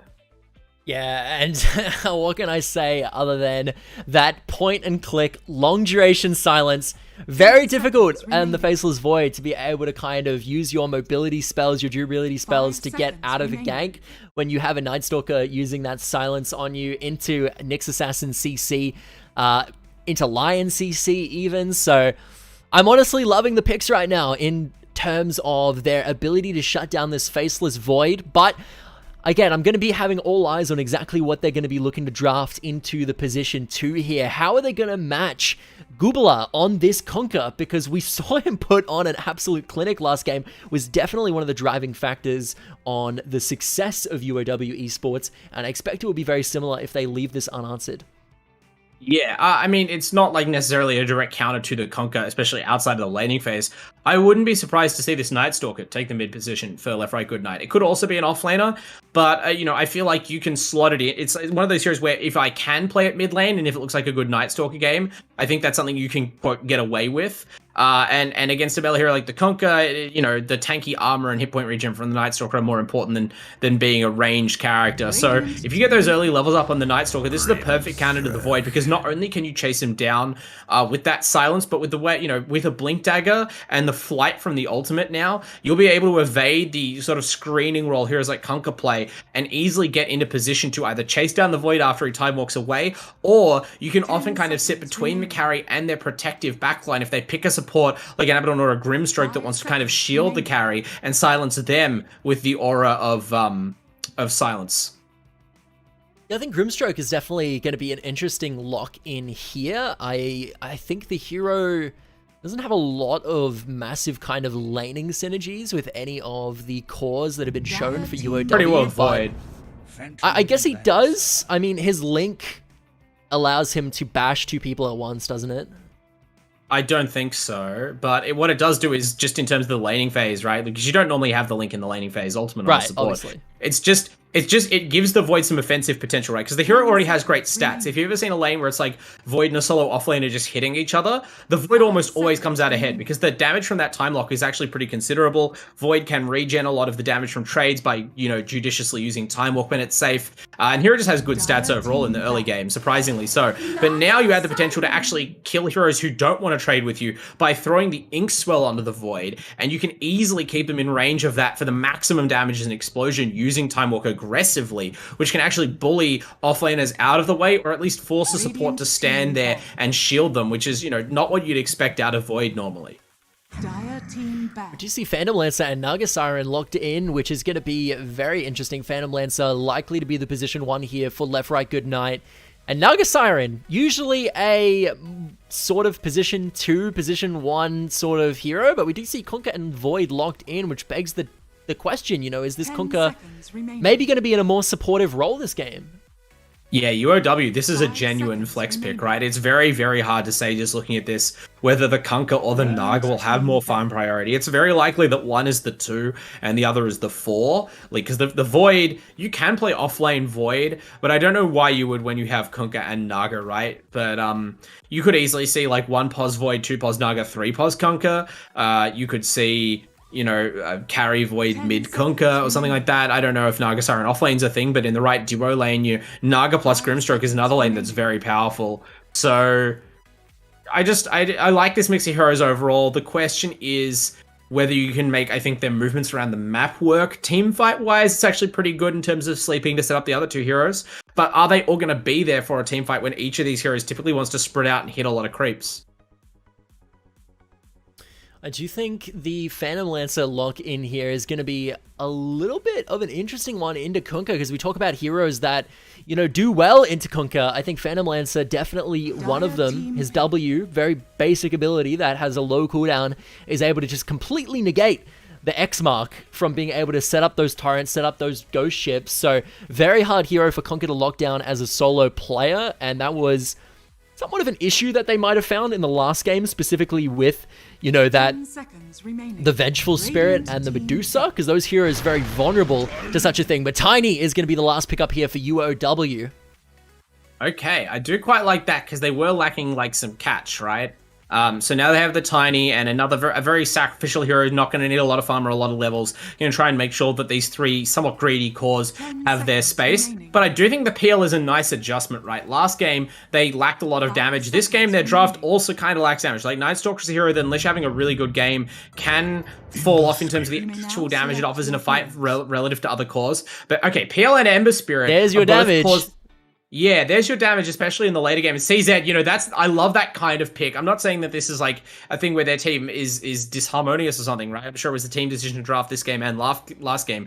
But you've clearly identified CZ couldn't really make an impact past the early game last game. Let's give him a real core hero to farm the mid lane and see what he can do. And both PL and Ember, especially relative to Medusa, are great at just adding up their damage over the course of a fight and not getting locked down and killed by this Conquer. Although, look at who's playing playing the Conker for UOW. Bit of a change up there. Yeah, Billy the Brawler actually going to be the Conker lock-in and Gubala on the Tiny, which begs the question, is this going to be a position too Tiny in the mid lane? I think so, yeah. Support Naga Siren coming out from Divai. Just going to be the screening hero again. It's really tanky with a lot of armor. And, you sort of play it like the Abaddon. You're more about providing vision and just getting a good song off to ensure your team only fights when they want to. Yeah, I absolutely am really curious. He actually does have a higher level on Conker than Gubala does. So never mind. This might actually be the real Conker player of UOW. And I'm excited to see exactly how it's going to go as we hop into game 2 of the night. RMIT versus UOW. UOW up 1 game. So now the ball is going to be in RMIT's court to even things out and bring it up to 1-1, ending the night in a tie or in a gracious 0-2 defeat. Yeah, I'm sorry. I was just momentarily transfixed to see Divai Lum running at the same lane as Kid on the Void. As a Kid, offering a little bit of good manners there. After game 1, these two teams seem to be having a good time playing against each other. If this really is a Void Naga lane, I think that's very interesting. But maybe... Oh, actually, Naga This is going to be big. Divai Lama getting caught out right at the start of the game and is going to get immediately blown up. The kill actually going over to CZ on the Ember.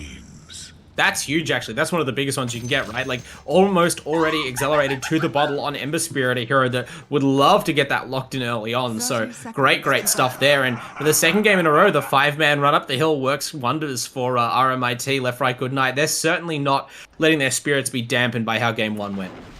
Yeah, you would think that you would learn after last game, but they switched it up by invading with 5 people on the other side of the map this time. Yeah. And are able to make things happen as a result. It does look like we're going to see MBTW in the bottom lane with Billy the Brawler, which that is a lane where I don't necessarily see a lot of inherent synergy, but Grimstroke is just an absolute Chad sport hero that kind of plays well anywhere. I put this guy in the same camp as the Lion, where you can just make anything work. The hero's toolkit is very complete.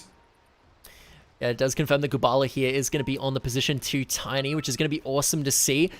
I think it does make a lot of sense, really, and the reason being is because Tiny, when he is, a core and he's building those kind of right-clicky items with the tree, he has a lot of cleave damage with that Echo Saber, which is usually going to be one of the pickups, and, with and all also of that the lane. That too as well, but the cleave damage combined with this avalanche is going to do wonders at really neutering that PL in the fights, just kind of instantly clearing out some of those illusions when they get a little bit too out of control. And I feel like if the Tiny didn't have access to that kind of position too far, maybe?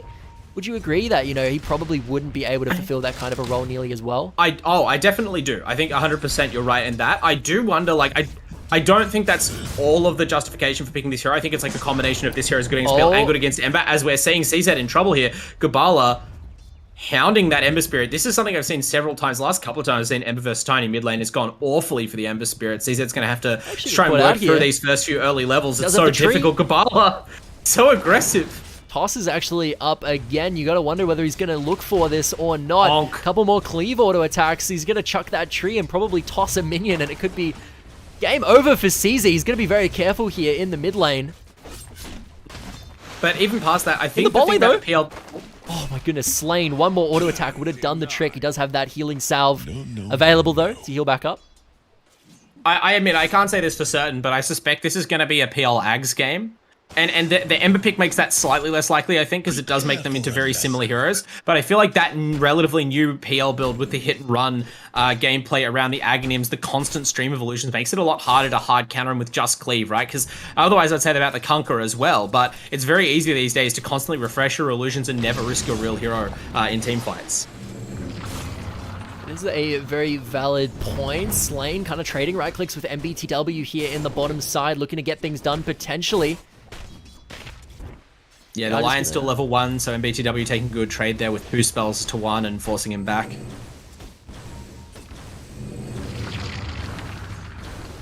Pretty static lanes otherwise. Like, we talked about the early action in the mid lane, but CZ did survive to the point of getting that bottle. I mean, imagine how this lane might have gone without that first blood damage. Looks like it might get turned around, but unfortunately Gubala blowing all of his abilities and not having lethal available, so CZ Just going to walk on out of there quite nicely. And one thing about Ember Spirit, obviously, is, you know, he is maybe going to get bullied in this lane, but Ember Spirit scales like an absolute monster, and the global pressure you can have with those Boots of Travels plus the Flame Remnants is absolutely disgusting. You're able to accelerate so well, pressure the map so well, and not only that, but gank incredibly decently.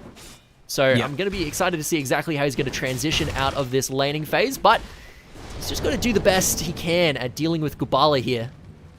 Yeah, and at the same time, I'm watching Chill, right? I think settling on Chill as like a player to watch in this team early on, not because it's like the rest of the team are bad, but just slightly non-standard off-lane picks, and it does feel like that's maybe a real point of uniqueness in these drafts. This Night Stalker is another thing we haven't really seen for a while, but with Hungry Jacks, you know, putting a lot of attention into this top lane, they're able to secure relatively strong lanes on these melee cores, and I think if the Night Stalker has a good start, then he and the mid Ember Spirit provide a lethal ganking duo. It might make things really hard for Kid if he tries to play the same passive game he did on the anti-mage. Night Stalker may be a more popular hero here, actually, in the uni scene, because we saw him picked in both games last night as well. Wow, okay. It's a strong hero, but yeah, it depends how you can get it done in lane. Billy actually making this lane work down bottom. This is going to be a stun of the PL. Ooh. Grabs that one out there. Hasbulla getting taken down by Billy the Brawler already. Just really not what you want to see when this PL is kind of your main source of damage in these fights, and you want to be getting him online to the kind of, you know, item spikes that PL becomes very relevant at, getting that Diffusal Blade online. Yeah, level 1 Doppelganger cooldown is just too long for the pressure that's exerted by this lane. You wouldn't normally expect the PL to kind of just get walked down by Inkswell on Conquer, but when you don't have a movement ability up, that little extra bit of speed you get is all it takes. Hungry Jack's there, unfortunately, whiffing the Impale, and now Chill just left to trade blows with Davai Lama here in the top side. If that landed, that might have actually been a bit of a kill attempt, but does go a little wide, so unfortunately not able to capitalize on that one nearly as well as they could have. The lane definitely seems to have equalized just a little bit. Gubala, very tanky, and CZ just using that Flame Shield to stay nice and healthy. Yeah, I mean, it's sort of like once we get to that phase where both players are able to bottle up all the water in, so that, actually we're seeing. Oh my goodness, that damage! Whoa. What was the spike there? I guess it's just having level. It doesn't have even the grow to amp the damage up. Just the maths worked out right there. Hitting level 6, Ember didn't have the Flame Guard available to block any of that, and didn't get to stick either. Just blown up instantly. So there's the threat of Tiny. Unfortunately, Davai Lama does snipe the Radiant Courier there. Now here goes Kid. He's actually blinking forward very aggressively here on the Hungry Jacks.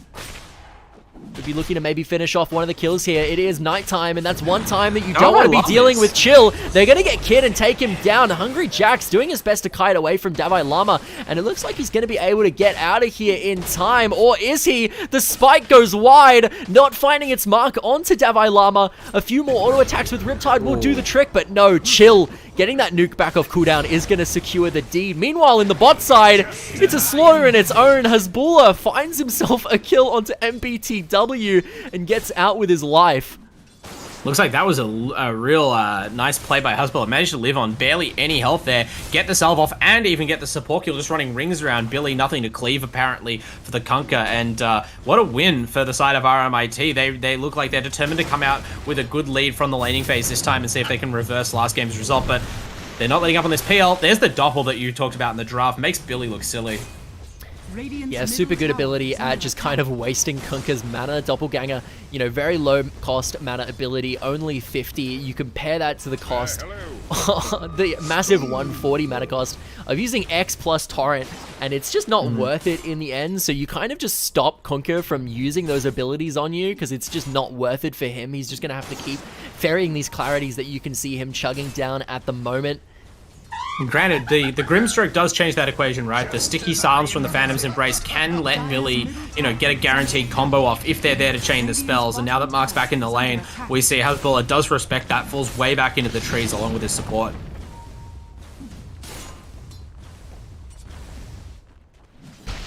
Tiny's actually moving towards top. This could be danger for the Night Stalkers, otherwise had a great game so far. Hungry Jax does not have Impale here. He's just wasted it on Kid.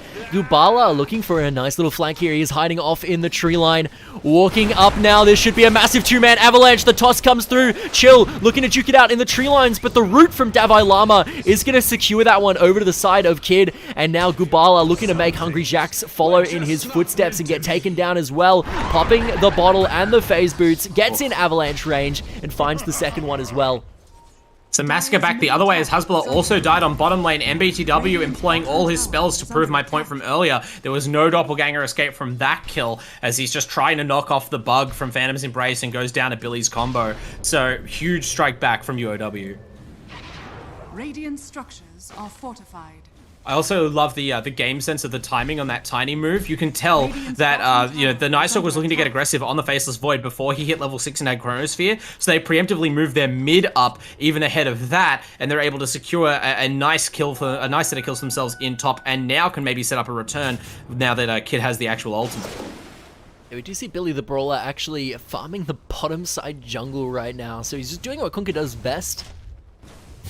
Looking to set up an X marks the spot play onto Hungry Jacks here. The silence comes through. You were just talking about using it to guarantee this Kunkka setup, and it is going to pay off in dividends. They find the dive, they find the solo kill.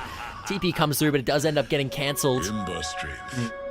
I mean, it's a kill on a level 4 Nyx Assassin, so it's not worth a lot, but I'm sure it's a real sting, you know, for Hungry Jacks, who's just trying to get to the ultimate so he can, you know, do his job and provide vision, and it's more about this tower that they're going to get taxed. No further defense coming through from the side of RMIT, so they do give up that tier 1, and now we're going to see Billy's control over this bottom side of the map only increase. They're going to get so much out of a 3-position Kunkka. That's really good.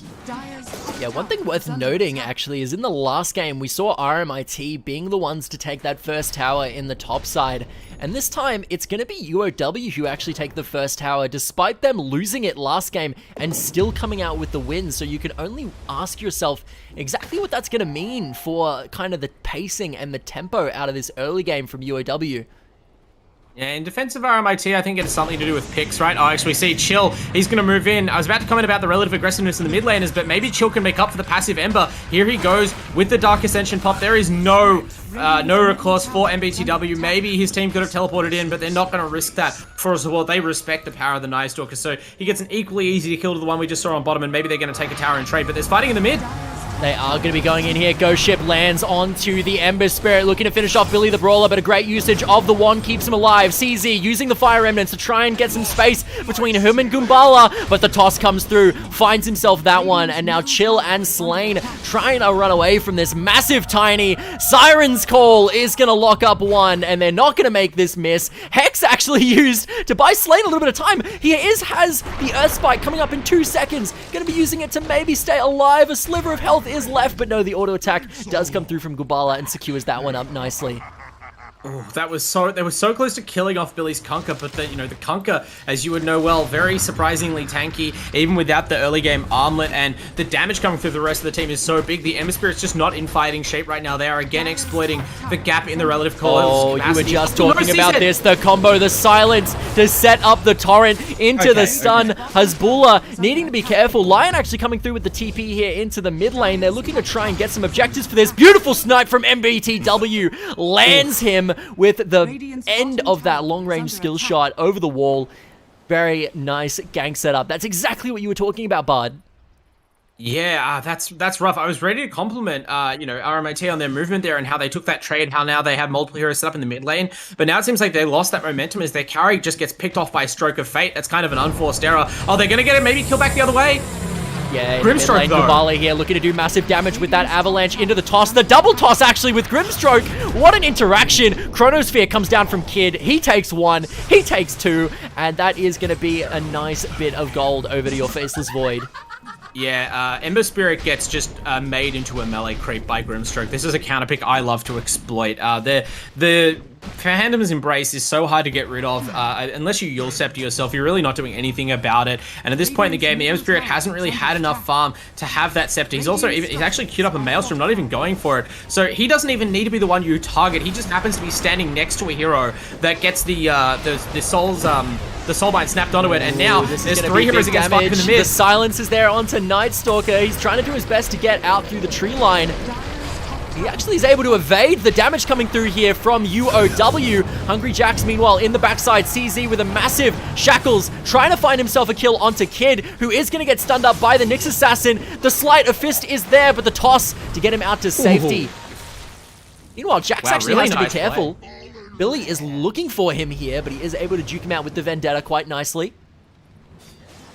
Yeah, very creative play by both teams there. Really nice tiny toss, but also I do want to give a shout out to Chill, looking like a monster on the off lane so far, and even just the positioning of that fight, as you mentioned, managed to draw a ton of spells, soak a lot of damage for his team, and almost set them up to turn that fight around. They just couldn't quite get the kills. They need CZ to get a little bit more farm, need the PL to get a little bit more farm, then it'll be their time. Oh. What was that damage? My goodness, Slain just disappears off the map. X marks the spot, finding himself onto this Ember Spirit into a torrent. Chill doing his best to try and peel Gubala off, but they might get picked out here anyway by the Siren's Call. No, they're barely going to be out of range. They're going to turn their attention, though, over to this Night Stalker, and the tiny combo is going to do enough to lock him down. And now they're looking for more. They actually land the net here onto Hungry Jack. Sleight of Fist used to try and buy a little bit of space, but they're not letting up the chase on this Nyx Assassin. Slain TPing in to try and alleviate a little bit of pressure. And here comes Hasbulla. They're turning things around, but Guzbala pinces up from the mid lane, looking to zone off the rest of RMIT here as Hasbulla does find himself the kill onto Billy the Brawler, but now he's got to get away from this monster of a Tiny. Or is he actually going to be the one in hot pursuit? Looking to maybe finish off Divine Llama here, but a lucky spawn of an invisibility rune is going to get him out to safety. Gubala blinks back in though. He's looking for more. Hungry Jacks, after all of that, gets eliminated in the end anyway. And what a chain of events. It's the Tiny classic, right? Like, you see the Tiny kill someone, and then you start counting down from 12 in your head, and that's how long you have to get out of the fight before the next hero dies. Because at this point in the game, the Tiny is snowballing really hard. Gubala just, you know, making it a two-peat after dominating the last game on a completely different hero, and Devi doing an expert bait job. It looks like he's going to get locked up here. The Chronosphere is available, but they're not even going to commit it here. CZ's there. Does look like we're going to have TPs in from the Nyx Assassin. Billy the Brawler does land. X marks the spot onto CZ. Looking for the CC. The Torrent's going to follow. Do they have the damage to melt him through? Chronosphere is committed, but here comes Night Stalker popping the ulti. Actually walks into the Chronosphere, but it's not going to mean much as Void gets melted down. They're looking to try and burn as much damage as they can onto CZ here and get him down before he is able to remnant out, but he is. Billy the Brawler now finding himself in the middle of three people, but he's so tanky on this Kunkka, using that armlet to full effect, but eventually he's going to go down, and a beautiful turnaround and response from RMIT find themselves 2 kills.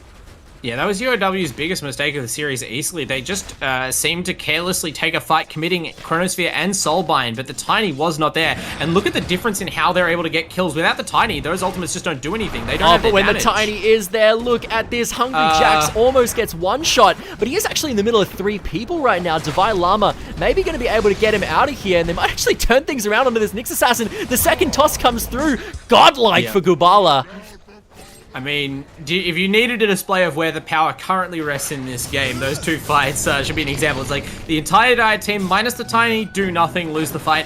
Tiny basically by himself blinking into the enemy team, 1-0 trade. Like, it's all about Gubala right now.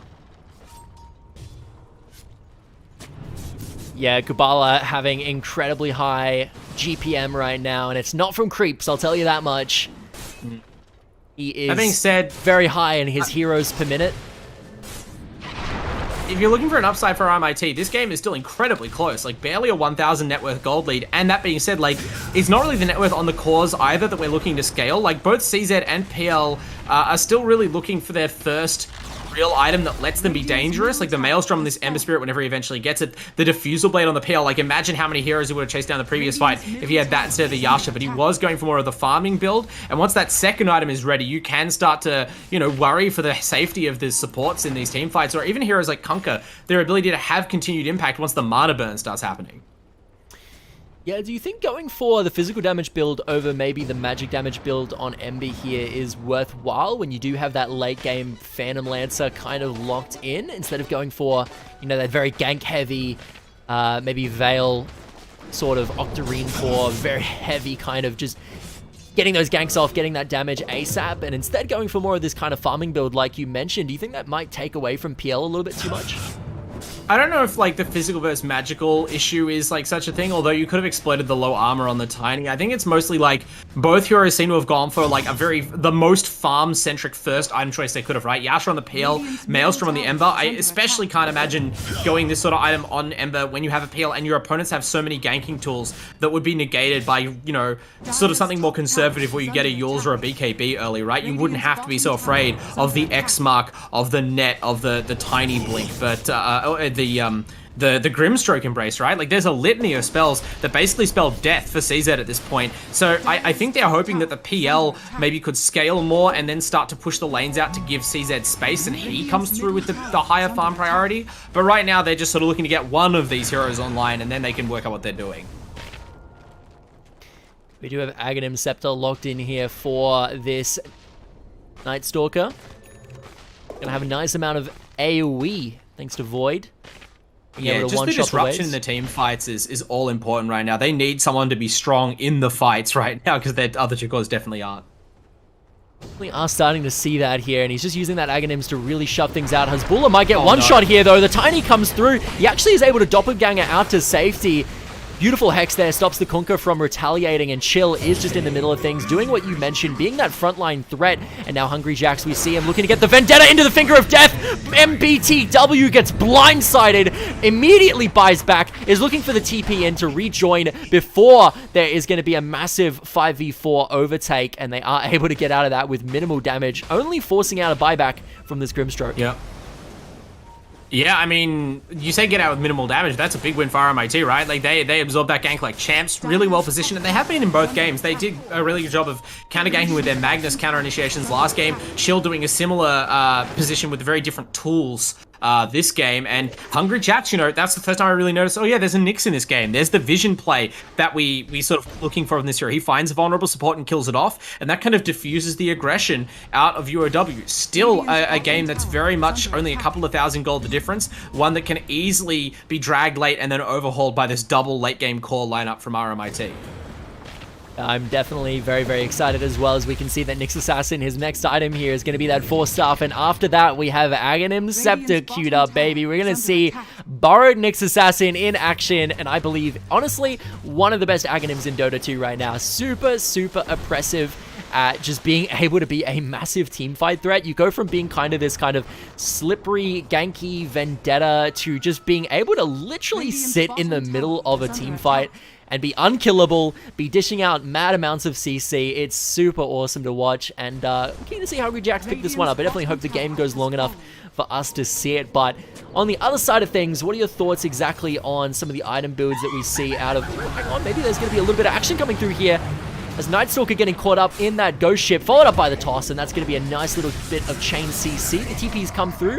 It's going to be too little too late, unfortunately. Phantom Lancer here has to watch out. Davai Lama catching him in the Siren's Call into a beautiful Meteor Hammer timing. And that is going to be a surefire kill thanks to the silence from MBTW, stopping him from using that doppelganger to get out to safety. And look at Goobala. He is just in the middle of things right now. Chronosphere comes through, but very well played by that Ember Spirit. Barely over the wall in time.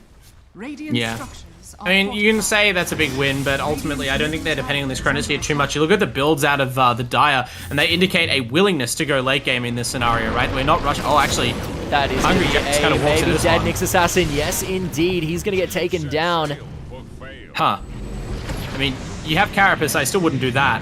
Here comes Chill, though. He is going in big. This is a lot of damage right now onto Grimstroke. Grimstroke, no buyback available. Davai Lama going to be the second one to follow. Billy the Brawler and Kid backing off as fast as they can. And you mentioned this earlier, Bard, but just the ability for UOW to teamfight right now without this Tiny is not very strong. Yeah, I mean, it's just a coordination issue. If your core around which your entire team fight revolves decides he's gonna bug out and go farm the top lane, that's fine. Just the rest of you should be gone before him. Like, you need to leave immediately because, RMIT, they are not like a slouch team. They react immediately, they chase it down, and just like last game, their draft has a game plan that works well, right? We saw the Medusa Magnus combos, even if they weren't enough to win the game, they were, potent, and I think just as potent, even if more subtle, is the combination between these two sort of damage over time cores in PL and Ember and Chill's Night Stalker. Like, how can you, do the typical reaction, which is to try and turn around and fire off hard control to lock those heroes down and kill them off before the fight progresses, when there's just this Night Stalker barreling into your team soon enough with a BKB and Dark Ascension on and just silencing you? Oh, Gabala, please, let these supports have some sort of game. Yeah, that tiny damage, absolutely disgusting there for sure. Melting him down nicely. But it is just a support, right? Like, you're not doing this to the PL or the Ember, which is good for RMIT. Net worth, though, definitely not looking good for RMIT, though. All three cores are ahead of all three cores on the side of RMIT, which is definitely not ideal Dota 2.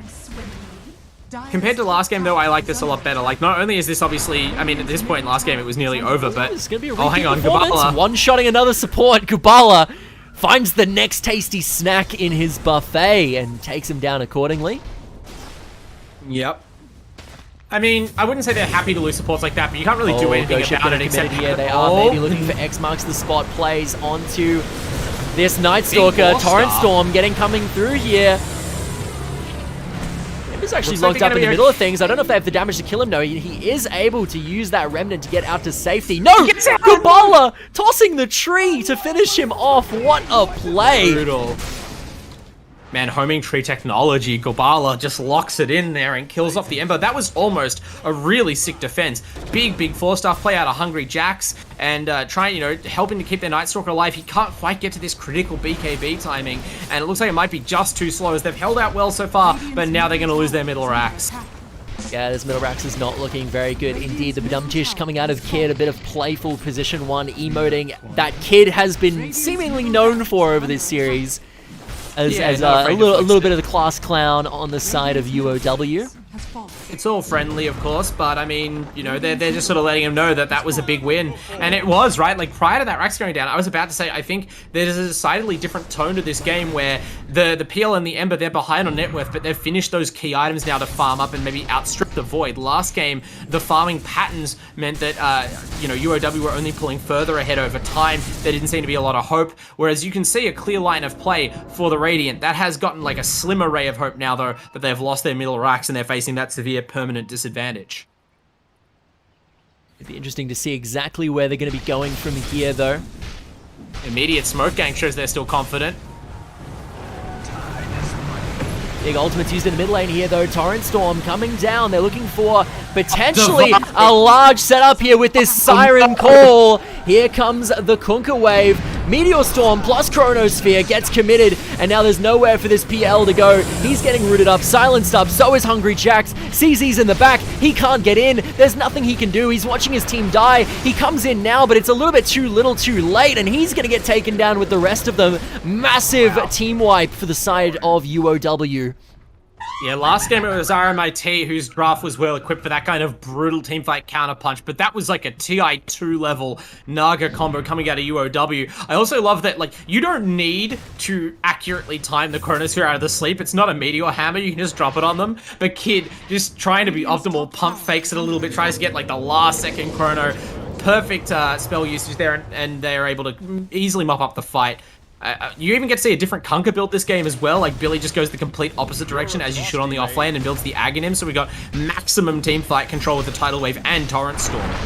Yeah, he's got the Shard and the Aghanim, so he's got Tidal Wave plus Torrent Storm. And honestly, you love to see it. Full team fight build Kunkka going for the CC instead of going for, the damage. And it's different, but as we're seeing here, it's equally as effective.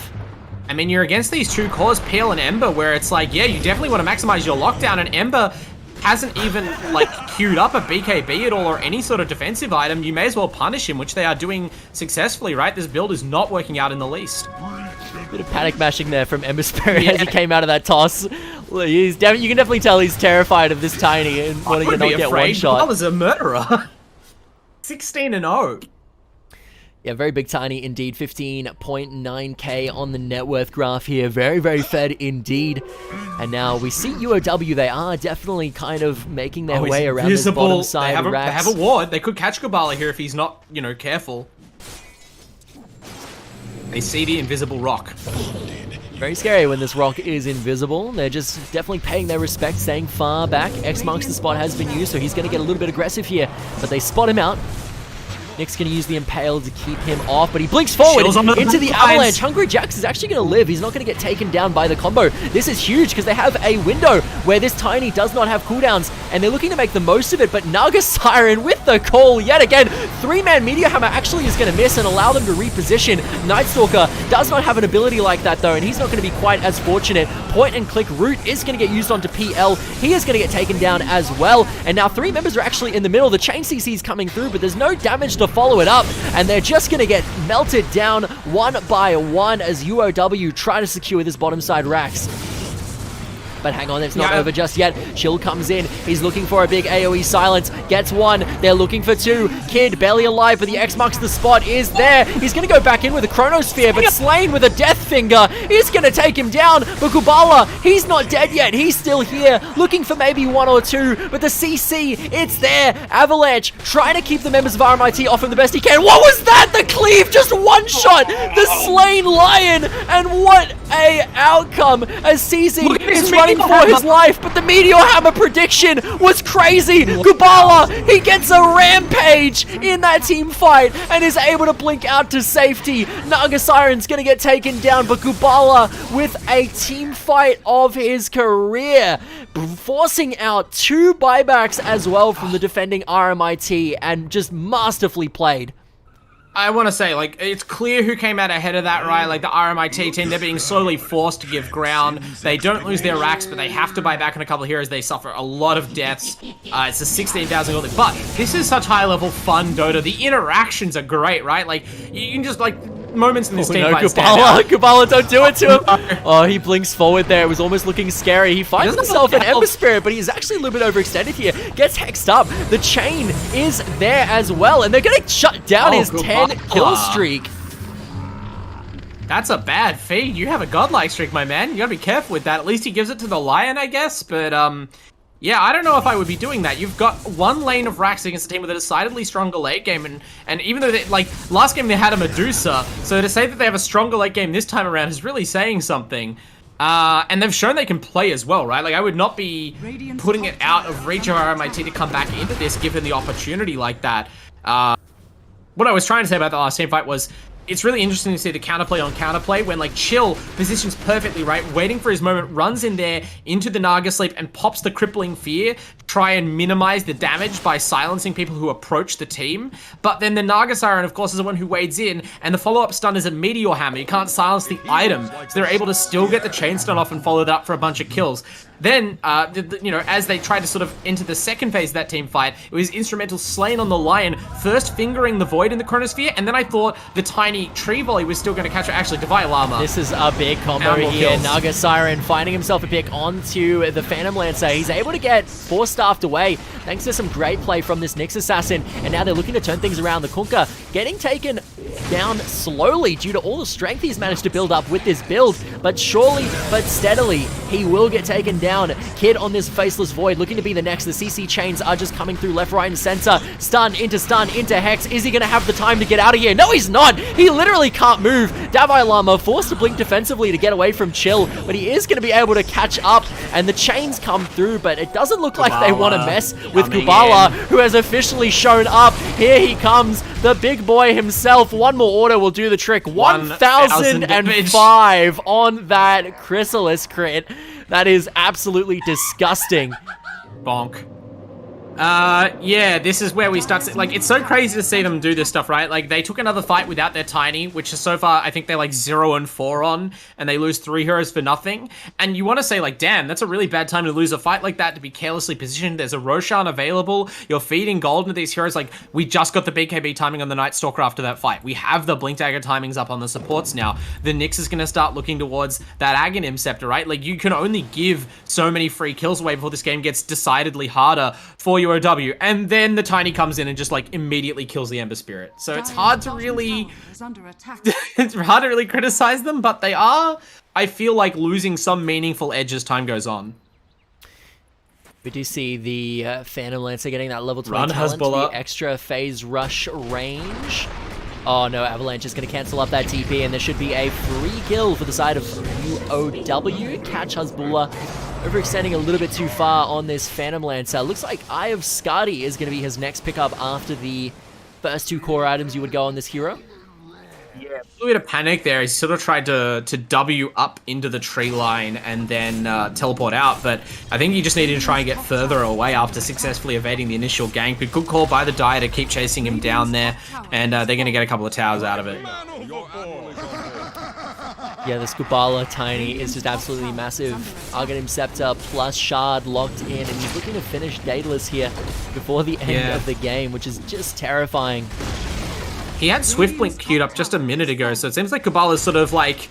Obviously, his cores are the top 3 net worth, so it's not like he's having to solo shoulder the burden of this game, but it looks like he is feeling the pressure to, like, be the primary damage dealer for his team and figuring out how best to transition Tiny, which is sometimes awkward to do. The lack of the BKB might come back to bite him here, you know, when the BKBs are coming up on the Radiant cores. And this Tiny is just huge. Tree Toss just doing so much damage. Well, as this Then Tree we'll look to Volley. the Aegis as a BKB replacement. Tree Volley still doing quite a lot of damage. Maybe not as much as it might have in, say, previous TIs. Anyone has flashbacks to the last TI where Tiny was incredibly meta, and we saw one of the teams, I forget exactly which team it was, that was basically sitting there at one point just using Tree Volley. I think it was EG, right? It feels like an EG strat. They were using Tree Volley on the enemy fountain and basically spawn killing them as they came up, and that was when Tiny was maybe a little bit more broken than now, but Tree Volley's still a good ability. It still can do a ton of damage, especially when you're this fed. So hopefully we see him use it to great effect in this upcoming team fight that is sure to brew, as now Roshan is locked in, and we do see UOW maybe looking to march on some of these other Raxes. What are your predictions here, Bard? Well, it's hard to call against UOW when they just got to take, you know, the free Roshan, but it's interesting. They put the Aegis on the Faceless Void, right? You can't fault that, but he's still not really fully online as a damage dealer. Void takes a lot of farming time to get online there. I maybe would have looked to give the Aegis to Gubala. You can see, you know, Gubala's already shuffling around a lot of items. We currently have a backpacked Crystallis, so he could bottle a Haste Rune. But like, since your last team fight a couple of minutes ago, Night Stalker has picked up completely fresh BKB. The Ember Spirit is farming towards the BKB. It would take something special for him to have his before the next fight breaks out. But my point is that, you know, in the time they've delayed, their team fight has taken some pretty noticeable steps down in effectiveness against the Radiant. And especially if Gubala can't keep the Night Stalker off of him, he just gets silenced the whole time, his blink gets cancelled, we are going to see maybe that tiny damage missing even in a fight where he is present, and I worry about what that could spell for UOW. I do think that there's going to be some great opportunity here for maybe a bit of defense, but it's not quite the wombo factor that we saw out of the last composition. You don't really have those ultimates, I feel, that are going to be just one-shotting the lineup of UOW, and the same way that we saw, you know, the big reverse polarity into the Petrifying Gaze. But at the same time, you know, I think we could definitely see potentially a bit of turnaround here, because the CC chains have been incredibly well coordinated by RMIT. I do think that their ability to land this kind of... We saw them land Lion Stun into Nick Stun, into Lion Hex, into Night Stalker Silence, almost perfectly on the Faceless Void, one after the other, without overlapping much at all. So that kind of a coordination, when you know that a team is this kind of well comfortable together, I'm kind of excited to see exactly what they can do in a last-ditch effort here, for sure, when, you know, now their heroes have gotten a few more items, maybe. We do see PL looking towards that Skadi, but we do have the Diffusal Blade and the Manta Style online. Yeah, I mean, even if they go down 0-2 here, RMIT have earned my respect as a team to watch just from that execution you mentioned. They are looking very clean. I think it might be important if they can get that same CC chain, not onto the Void, who obviously has the Aegis this time, but onto the Vi Llama, right? Like, it's rare that you single out the 5th position, but the Sleep feels like the trump card right now for UOW, right? With only one hero having the BKB up on the Radiant side currently, the Sleep makes it just impossible for, like, Hasbulla and CZ cannot, physically cannot play clean enough to not die if that Sleep's alive, right? As soon as you commit those heroes, there's going to be the Song of the Siren, and then you just get Chronosphered, or Grimstroke silenced, or Tiny nuked out of it, and there's no hope anymore. So they need to open the fight with, like, Blink Hex onto the Naga, blow her up, and that is achievable. And then from there, I think they can actually play the kind of attrition game their draft wants to. Only time will tell. We're out of this pause now, though, and right now we do just see RMIT sitting in the high ground, making sure to play this one out nice and safe. They're looking to not take any risks that they don't need to take. There's a smoke? Smoke does get popped, yeah, you're right. They don't want to sit in their base and wait to get initiated on. That didn't work for them last game, so they're going to try something different. I applaud their bravery, but they're going to walk past the sentry here. It's not actually going to catch them out. Does catch out CZ, so they know it's there. They are going to go in here, though. This is exactly what they needed. You were just talking about finding Devi Llama, and they're going to do just that. The Hex is there. The follow-up CC is there. Kid pops the Chronosphere, but they're not going to have that 5 if a fight does break out. He's got no mana to get out of this, though, and he's going to get melted as a result. The Aegis is there, and the rest of the teammates are here to follow, but what are they going to be able to do without this Naga Siren? Gabala, the player to watch on this Tiny. He's just joined the fight, and Chill is trying to kite him out the best they can while they look to finish off Kid, but they don't have the damage, and now the rest of the members of RMIT are just in full retreat, trying to get away from this Tiny that is cutting them off. CZ deciding to get the TP back to base, and he is going to be able to get it off, and they only take Nightstalker as a loss, but Gabala, he wants more, blinking in aggressively on Hungry Jacks and Hasbulla, but not able to find them just yet, and is going to be able to get out quite nicely. One thing that I do like here, Bard, is we see Billy the Brawler using that X marks the spot in almost a completely different way that we saw the sign of Gabala using it last game. Instead of X marking enemies to 4 picks, he's been X marking teammates for the most part, allowing them to go in a little bit deeper than they normally would and then still get out safely. Yeah, this series really has been like a sales pitch for Conqueror as a hero, showing his versatility and effectiveness in multiple roles and situations. But, you know, we also are seeing a lot of the power of Tiny as Gabala just annihilates this top Rax. He does have that Daedalus fully finished now, and Tree Volley, I can't help but think if Hungry Jacks was in that, he would have gotten evaporated, and but we've got a 3-man Song of the Siren looking to combo it into a Meteor Hammer. Great BKB though from CZ is going to buy him a little bit more time. They actually were able to catch out Naga. Finger landing onto Gabala. Do they have the damage to finish him off? Yes, they do. And now the rest of the team should follow. Gabala was really the only main threat stopping them from winning this team fight. And now that he's down, you can't help but think it's going to turn around. But no, Billy the Brawler is actually doing wonders on this Tidebringer. He finds one, the buyback coming out from Phantom Lancer, and they might actually be able to turn it around after committing the buyback, but super good plays from Kunkka, forcing that out of the PL, putting their position 1 even further behind, and they want more. They're not letting Kid get out of here for free. MBTW maybe looking to finish off CZ. No, not quite having the damage there, and well played indeed from RMIT. They find themselves 5 kills in this team fight. I know that not everyone's like a big fan of watching tape, but I have to wonder whether anyone at UOW has seen a little Dota clip called The Play.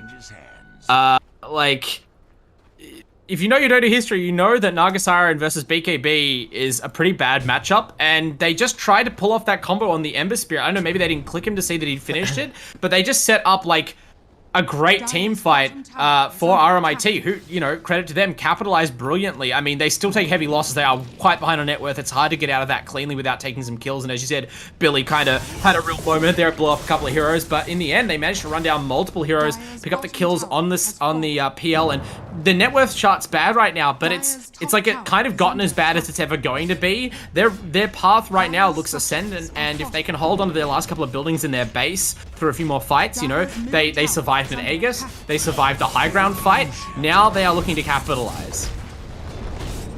Definitely, I mean, Naga Siren, as we saw, super oppressive champion at denying some of these melee heroes from getting their engages off when they need to, but just at the same time, if you're quick with the fingers, you're able to deny a lot of that setup. Yes, you are right. Absolutely brilliant play. After this game, I would highly recommend anybody that has not watched the play. A little bit of a boomer Dota clip, but nevertheless, it is Dendi being OG Dendi.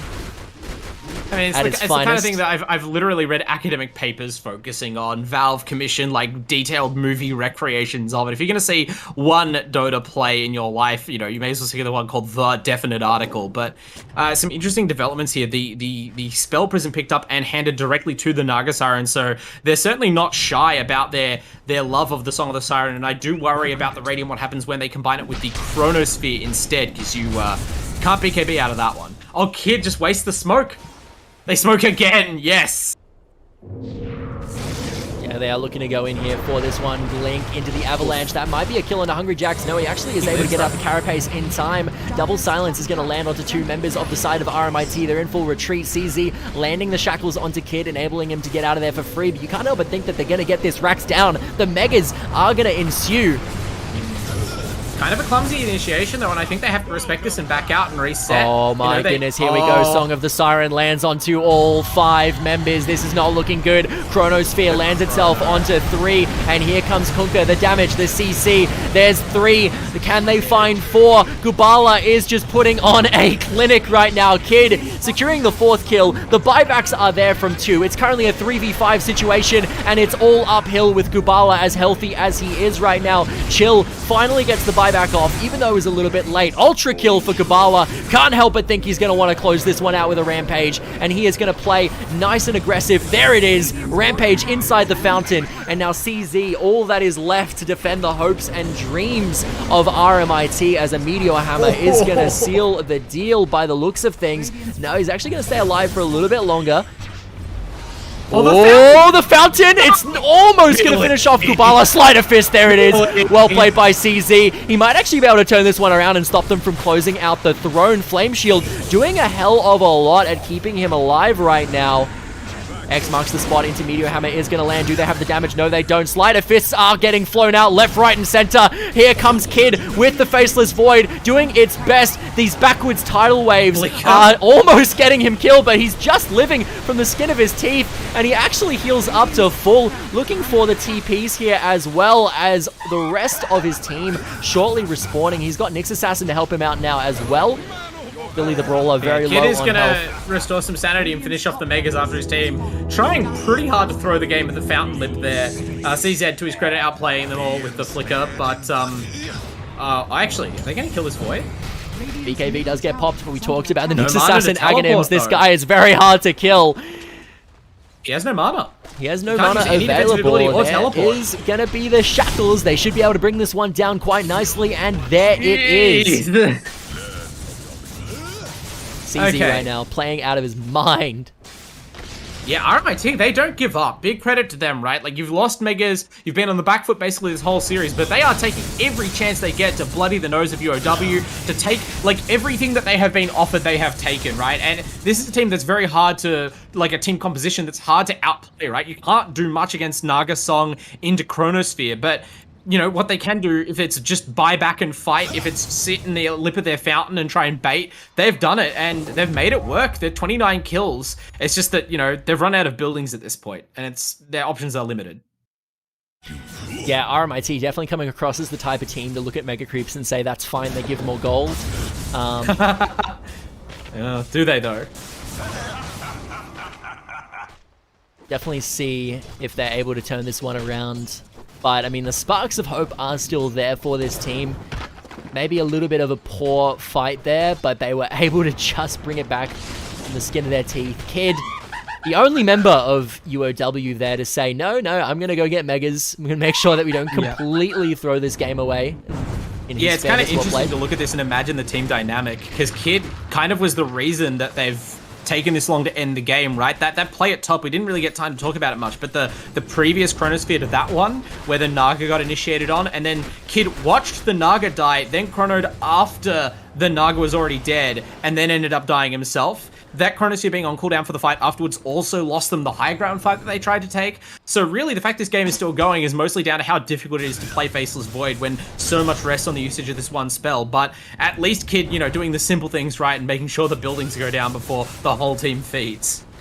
Yeah, very, very important pickup here is going to be this Naga Siren Argonym Scepter, which is going to allow her to get the net on CZ a little bit easier than previously. I really thought it was going to be the Aeon disc for Devi, but he's just confident he won't die. Oh, the blink. And here we go. There's going to be the blink into the Siren Song. We've got 3 members locked up right here. It does look like CZ is going to be the target. You can't help but wonder if there's a little bit of a grudge after last team fight. And now we see this big... we see this Night Stalker in the middle of the fight. Massive turret actually finds itself onto 3 members. It's going to be a complete wipe. Hungry Jack's the only player left alive, and this Nyx definitely does not have what it takes to save this one quite in the same way that CZ did. They're going to kill him just to rub salt in the wound, and that is going to be a UOW with a very impressive first game, taking it 2-0 over the side of RMIT. Left, right, good night. Yeah, I mean, it's kind of 2 brutal gangland execution kind of team fights to finish that game, but I still want to give full props to RMIT. They made it as hard as they could, but in the end, like, you know, it's UOW, they showed their class, right? They had a couple of awkward fights, they made a couple of panicky mistakes, Left, Right, Goodnight challenged them even from quite far behind, and then someone put their foot down, one of the experienced players, Gubal, obviously had a huge series, Devi was perfect basically both games, and just said, look, here's what we need to do. If we just do Song into Chrono, make sure we hit the Ember Spirit and the PL, we basically can't lose. They just did that 2 more times, close things out. But I'd be very interested to see how RMIT fare against, you know, not last year's grand final, last season's grand finalist. Yeah, I mean, definitely super, super strong performance here from UOW, but unfortunately, due to high loads on the Dota side, we're not able to have the scoreboard here for you to look at. It won't bring that one up for me, but nevertheless, definitely a great game. We saw CZ with some brilliant defense, absolutely played out of his mind there on that second to last push, but I really think, you know, the big player to watch there was definitely Gubala. That Tiny was just a menace from start to finish. Yeah, Gabala, just an absolute mainstay. Like, the core of this UOW team works so well together. Their synergy, the wards already being there to set up for his ganking plays both games. The Devi's positioning, I think, is just textbook if you're a position 5 player. There's a certain skill needed to make heroes like Naga support or Abaddon really sing, because they aren't heroes that have these, like, dynamic initiating abilities for the most part. And he really knows how to get the most out of them. Kid, showing a lot of potential for farming, you know, maybe a few more nervy mistakes there on the Void, but it was under a lot of pressure, and in the end UOW did still take 2 strong wins, so really staking their claim as favorites this season. Yeah, I mean, we saw some very strong teams yesterday, but some very strong teams today as well, and we wouldn't be able to watch any of them if it wasn't for our sponsors. So, Wandering Bard, if you'd like to walk us through those one last time before we close out the stream, for all of our lovely folks out there tuning in, walk us through.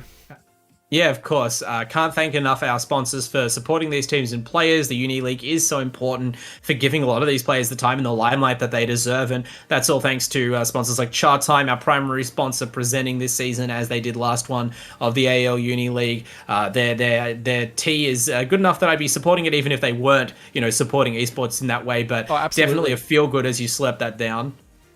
And Indomie, of course, the equally good if you're into slurping. You know, maybe rude to do so if there's people around, but their noodles are the best in the biz. You know, the flavors of Indonesia have proven successful worldwide, and no less so here in Australia. Love to eat them, and you know, you can keep them in the pantry. Just stock up big; they'll keep through the whole pandemic. AOC, of course, the best way to watch this. If you're not, try it out. Their monitors have incredible technology to support gaming as well as every other usage you can imagine. The refresh rate, the color depth, everything is there for you. And Rig, their headsets, delivering superior audio for competitive gamers and streamers at all levels, of course. Been backing us since last season as well, and we're glad to have them on board here in Season 2 as well. Couldn't have said it better myself. Now, before we close out the stream, folks, just a reminder that no matter where you're watching, whether it be on any of the streaming platforms, make sure to hit a follow, as well as going and checking us out on social media. That is at AU Esports League on basically everywhere, Twitter, Facebook, you name it. Go and check it out, follow to make sure that you stay notified on exactly when all of the games for the AEL Uni League for Dota 2 Season 2 are going to be going live, as well as all the other great games and great young Aussie talent that we've got brimming here are going to be put into full display. But thank you so much, Wandering Bard, for joining me today, and I believe you'll actually see us both here tomorrow as well. So to all of you viewers, we'll see you then. But yeah, definitely thank you for joining me here today on the desk. No problem at all, and can't wait to be back. That's why we're going to be rejoining you in a little bit less than 24 hours for more Dota. Yeah, super solid. Well, folks, that's going to be all from us, and we will catch you next time. I'm going to throw it over to our goodbye screen, and we'll see you on our next match.